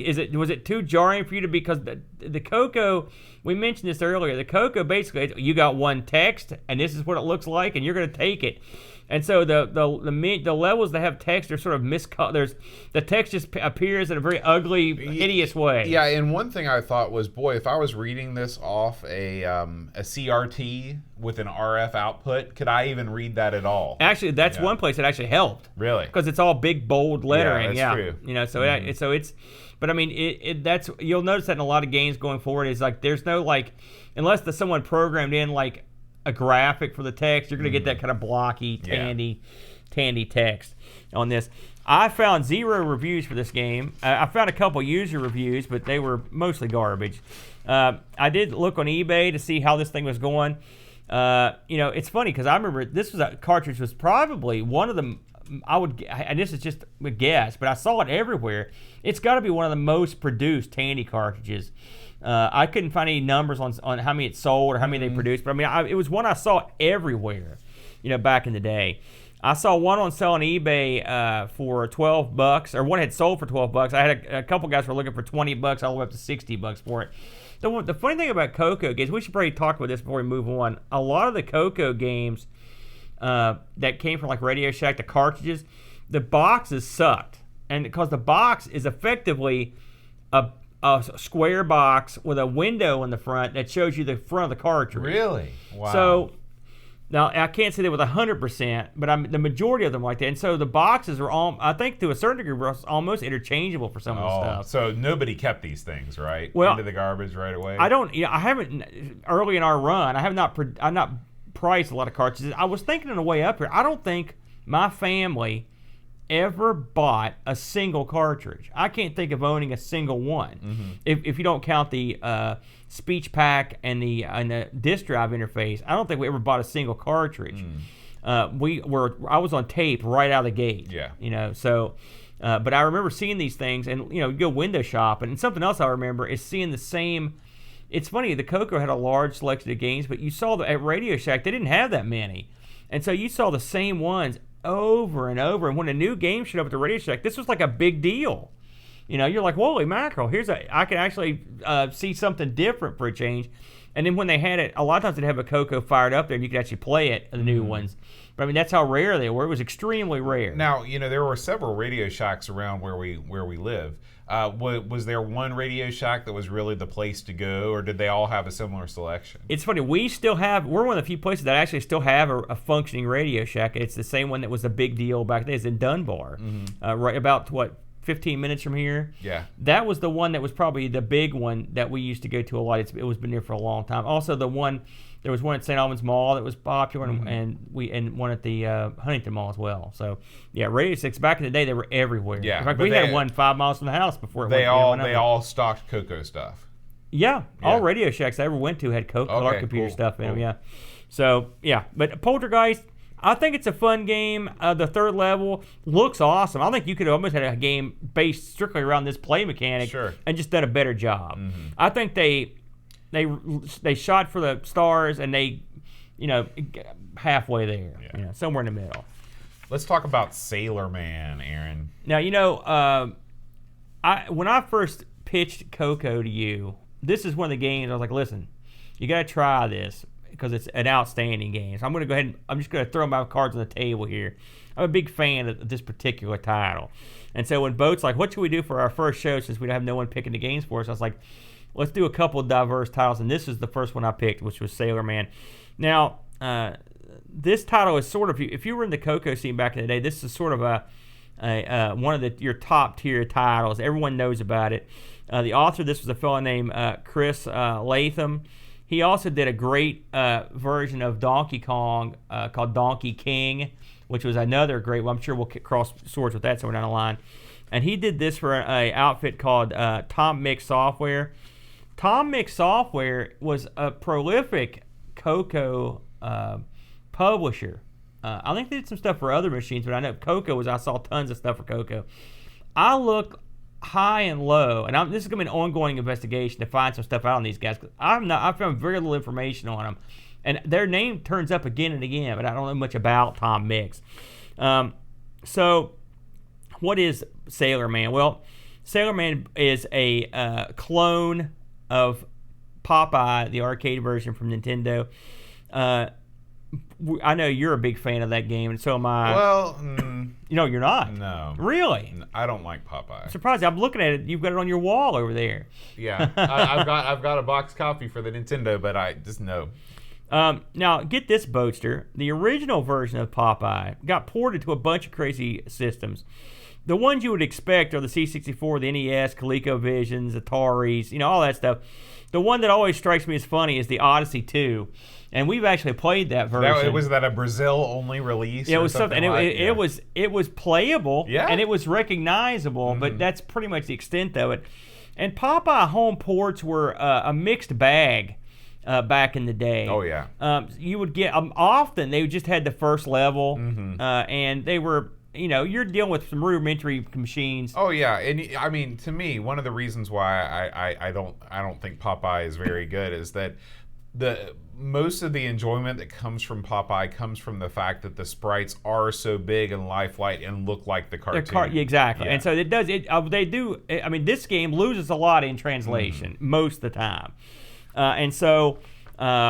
You can imagine, here's young Aaron, I'm looking, and I've got listen, clone games, as you'll discover as we go through this show, are nothing new in the CoCo. That's pretty much all we had, because there were very few licensed arcade releases. I mean, I can think of a couple. Zaxxon comes to mind. It got an official release, but there weren't a ton. And so here comes this game, and I literally could not believe what I was playing when this thing fired out. Yeah. I mean, drop dead, gorgeous. If you skip out on the fact that the colors are, you only have 4 colors or so. The rest of it is, they did a great job. So good, so good. We mentioned this was done by Chris Latham. Now, this was the very first commercial game ever released on the CoCo that required 64K. Was this a commercial release? Yeah, Tom Mix released this. Oh yeah, absolutely. So this was for sale. For sale. And one thing you're going to learn is that there are no scruples in the CoCo. And of course you should learn that from the Spectrum. Oh yeah. But they were more than happy to release exact ringers. If you can get away with it. What are you going to go after? Is Nintendo going to go after Tom Mix? Right. Give me a break. They don't know who that is. Especially at this time when Nintendo was not what they are now. Now, this game, aside from the fact it's a great game, it's one of the all-time great magazine ads from back in the day. I remember I used to get Rainbow Magazine all the time, which is a great mag for the TRS-80. And when this ad first came out, it was something to the effect of you are as the sailor man, and you are trying to rescue your damsel Elsie in this game. And to do that, you have to get past. You've got to get past the bad guy. And to get past him, you have to get your collard greens, marked S for collard greens. Does Elsie need an endless supply of love? She does not. The bad guy in this is called Big Fat Bad Guy, and the lady playing the sea hag is old ugly sea woman. Oh, and she doesn't throw bottles; she chucks empties. Creative. I love that. To this day, me and my friend Hose have used chucking empties. Such a great way to phrase something. That is great. Chucking empties. So, if you play the arcade version of this game, you're going to be right at home. This is a multi-platform game with 3 levels where you play the Sailor Man as you try to collect. At the first level, you try to collect Olive's hearts as she's thrown out her love. This is like the Sinclair game. You have to go get her love. Right. And if her love lays around too long, you die. Disappears. Yeah, it's because she throws her hearts down, and they float down through 3 levels, really 4 levels, and into the water, the ocean, because I guess you're at the dock, because you're a sailor man. That's right. And you've got to get your heart, retrieve the heart before it sits in the water too long, otherwise you lose a man. As you go through this level, the big fat bad guy is on your tail. He roams the level in pursuit of the sailor man. And you can't do anything to him until you eat your collard greens, marked S for collard greens. The one time that appears, you can go over and bonk him, and you knock him hither and yon across the play field, and he falls in the water. The other option you have for dispatching him is to knock a barrel that's suspended over the middle of the playing field. If you hit a punching bag, the barrel comes down. You can drop it on his head. Yeah. Again, this is another thing that is. It's such a random. I mean, I'm critiquing the arcade game at this point, but I always had a problem with that particular mechanic because it's so random to be able to actually pull that off. Well, if you know how Big Fat Bad Guy moves, you can sort of time it. It's not an exact science, not for me anyway. I've played this game about 1 million times, the arcade and the home version. Now, the ugly old sea woman is chucking empties, and she'll literally can appear multiple times, and she often does. And she chucks them at you, and you have to punch the bottles with your big old meaty forearms and fists to get rid of them. So once you grab all of Elsie's love hearts, you proceed to the second level. The second level is you're on like a building with multi-platforms that you have to go around, and she's singing you a love song. Isn't that sweet? Yeah. And Elsie, as she sings, her musical notes descend from the heavens, and you've got to retrieve these and catch, and so you can hear the whole musical song that she does. And so you run back and forth retrieving these. Again, same play dynamic. You've got a big fat bad guy on your tail, and you've got the ugly old sea woman chucking empties at you.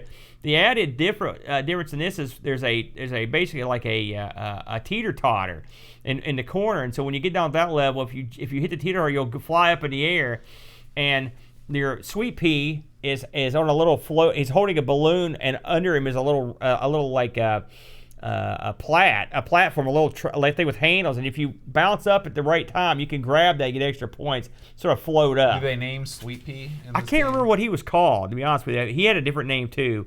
But once you get all the musical notes, you get to hear the song, and I should mention this game's got great music, doesn't it? What were you? Were you impressed with the? I was very impressed. You didn't expect much, did you? No, I my musical expectations for the CoCo were low, and I'm learning that this is not the case. A lot of people are like that, and I remember loading up stuff just to hear the music, and I was like, man, this is really good, multi-voice. Yeah. And this game they did not skimp on the tunes. It's got tunes all throughout. So once you get past this the musical note level, you're on to the last level of the game, which is the pirate ship level. In this level, you have to Olive is sending out letters that basically spell out "help me," and you have to grab them. And every letter you get, a ladder portion appears in the middle of the screen. And once you have gotten enough of her letters, you can climb up the ladder and rescue her. On this level, there's, amongst other things, there is a moving platform that goes back and forth in between different parts of the ship. There's also the ugly old sea woman's vulture that comes around, dive bombs you occasionally. You have to deal with him. Plus, of course, ugly, big fat bad guys there as well.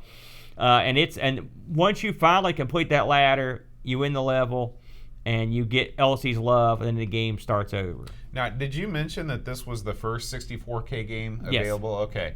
I want to ask you, what percentage of CoCo owners do you think were running 64K machines back then? Well, this came out in '84, so I would say it's hard to, it'd be all speculation, to be honest with you. Yeah, sure.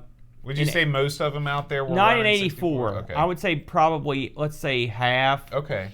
I would say if it was like '86, I'd say most people at that point. Did you see in ads, a lot from this point going forward, 64K required? Not a ton. But here's the thing, and might as well come clean since you put me in a corner here, Boat. I did not buy most of my games for the CoCo. I don't think anybody did. The only games you could really buy here, you had two options, okay? In Hurricane, West Virginia. You could go to Radio Shack and buy your cartridge if you found one that looked good. Or you could order out of a magazine.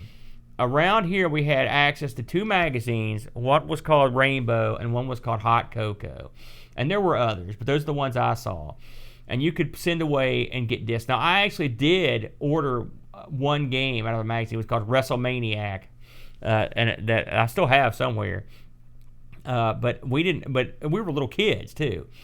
I ended up getting into a big trading ring. The CoCo scene was real big. With in the back of Rainbow, there would be pen pals, and you could hook up with people. And I managed to meet some people and got some underground newsletters sent to my house, and we'd swap discs and stuff. So that's how I got got to see a large chunk of the games I got to play. And this is one of them. There was a 0% chance. I mean, I don't know where they sold these in America, but it wasn't at Radio Shack, and it wasn't at any store I ever went to ever. Yeah. And I never saw anyone selling any Radio Shack stuff at any store but Radio Shack. Right. So it is sort of a mystery. It's weird having this is we do the Spectrum, and I don't know anything about that, but having grown up with this is one thing I do. And it wasn't like the Spectrum where you could go out to the store and just get whatever you want. You couldn't get jack squat here. You couldn't find it. But in terms of your question, I don't know.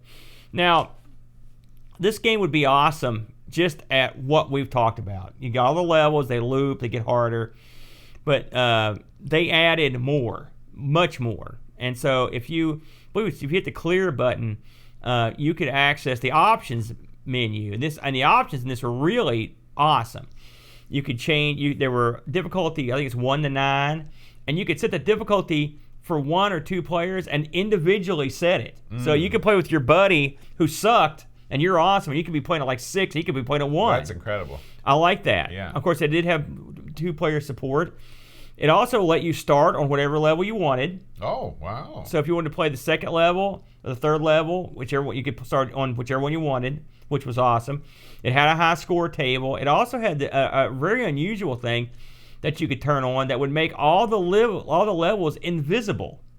Huh. And this is that's for the master. Right? And so you play on invisible screens. You know, it was real ahead of its time. You know, I love the ability to set your skill level in between players. Yeah.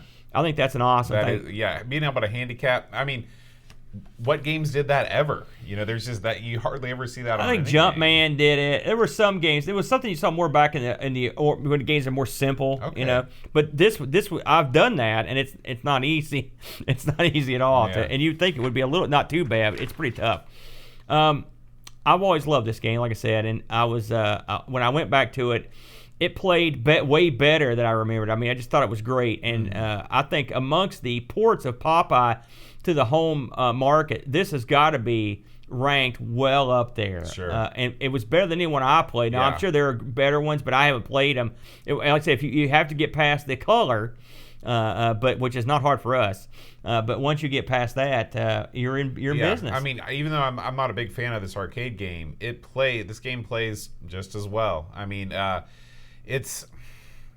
don't like it because it's hard. It's a hard game. Did you fiddle with the difficulty settings? I didn't, but I didn't even know that options menu existed. I've played this on all the different platforms, and it's a different beast than Donkey Kong. It's a different beast than Mario Brothers. Yeah. This is a different game. You know, one thing I liked about this, like I think you default at like difficulty 4. Mm-hmm. And if you move up, and of course you're artificially advancing yourself in the game. You can do the same thing by just completing it over and over. On the level you start with, Big Fat Bad Guy just kind of lumbers around. Mm-hmm. He's not very much like the arcade version. Where of he's Bluto. after you right away. Yeah. And also, the arcade version of Bluto, he'll stand still or jump up and down. Mm-hmm. You know, but if you increase the difficulty, this guy does the exact same stuff. Mm. You know, now the one thing I haven't seen him do in the arcade, Bluto can chuck empties. I don't think Big Fat Bad Guy can chuck them. I've never seen him chuck them, but I haven't gotten very far on the higher levels. It's really tough. Yeah. Because there's many added obstacles. These smiley faces sort of bounce down off screen. So there's stuff that's not in the arcade. It gets real manic. When at the higher levels, but I like the fact that they just didn't. I mean, listen, games of this era, there was always a ton of attention paid to that sort of thing. Something else I always thought was funny is that when you get killed, once you get killed, your Papa falls into the drink, you know, and right before the screen wipes for the next man to come out, you see Papa's little face pop up out of the water. I always thought as a kid, I thought to myself, he's okay. Yeah, he's crawling back up. Yeah, I don't know if he did it on purpose or not. Guess what? I didn't find this for sale or review. I didn't find anything about this. And I think this is going to be a lot of the problem going forward. It's funny, coming off the Spectrum and the Amiga, where you've got these really incredible databases of information.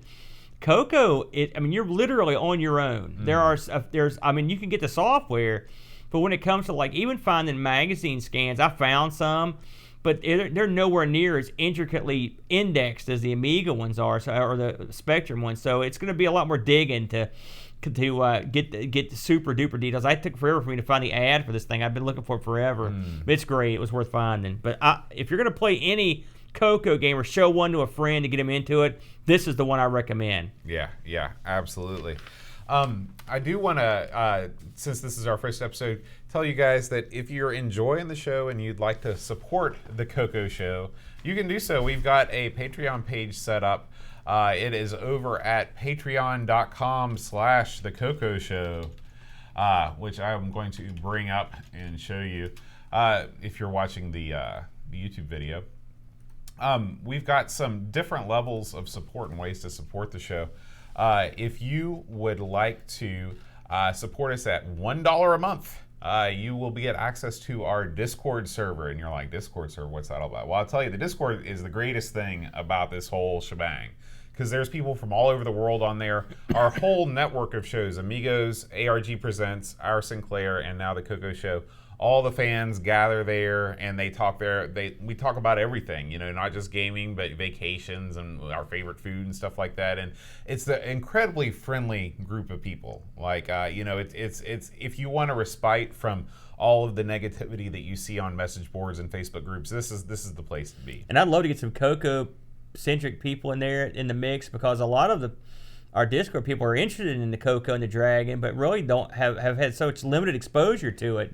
So we're all going to sort of learn. I'm going to relearn together. But the Discord's a lot of fun. Plus, it's great for like getting tips for tech and stuff. I mean, they've saved my booty more than a few times. Absolutely. In there. At $4 a month, you become a CoCo supporter, and what that means is that we will announce your name at the end of the show because you are really helping keep this show going.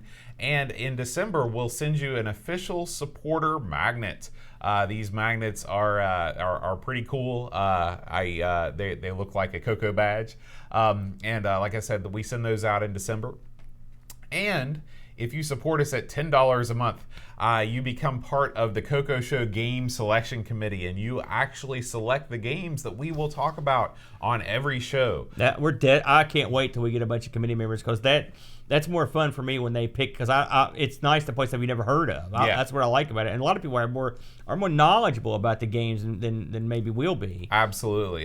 So, like I said, we love the fact that you're listening. If you do want to throw us a couple bucks a month, that would really be cool. Our goal is to make this show a weekly show, but we can only make that happen with your support. Once we get enough, either $100 a month, or if we get enough fans on the game selection committee that we need to run more shows, then we will. That's sort of what happened with Amigos. We had so many people on the game selection committee, we had to increase the amount of shows that we were doing. It's a good way to gauge interest, and because we're sort of stepping out on a platform with the CoCo, but you know, I've been very fortunate to have gotten a really nice stack system, and Boat's always interested in learning about new machines, so it was a natural fit to give it a shot. And I think we're gonna have a lot of fun. Absolutely. We do want to thank our one game selection committee member who's joined. He joined up even before our first episode. He had that much faith in the show. So thank you so much, Wing Chun Wolf.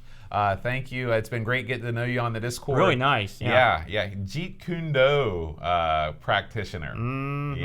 Yeah. So, I love that. Yeah, absolutely. Of course, Wing Chun as well. Yeah. Great stuff. Yeah. So anyway, thank you guys so much for listening. We do record the show live most Fridays at 5:30 p.m. Eastern. That's when we start our stream. We record all the shows on the network. You're welcome to join us on YouTube on the Amigos Retro Gaming channel. Just like Jason Plevin, Nigel Rhodes, Wishbone is here, Curtis Boyle, Picard 2005, Level Lord. Nice crowd, Angus Arthur, 10-Minute Amiga Retrocast. Thank you guys so much for hanging out with us. It's always a good time in the chat. And we will see you guys in about a month. We are going to play, I forgot, do you remember what it is? I have picked a couple from the vast... Well, I hope that you have not, because we actually have somebody that picked a game already. We've got a game, so that's great. Yeah, okay. So then I've got one extra if we need it. What do you got? Okay, so we are going to play... So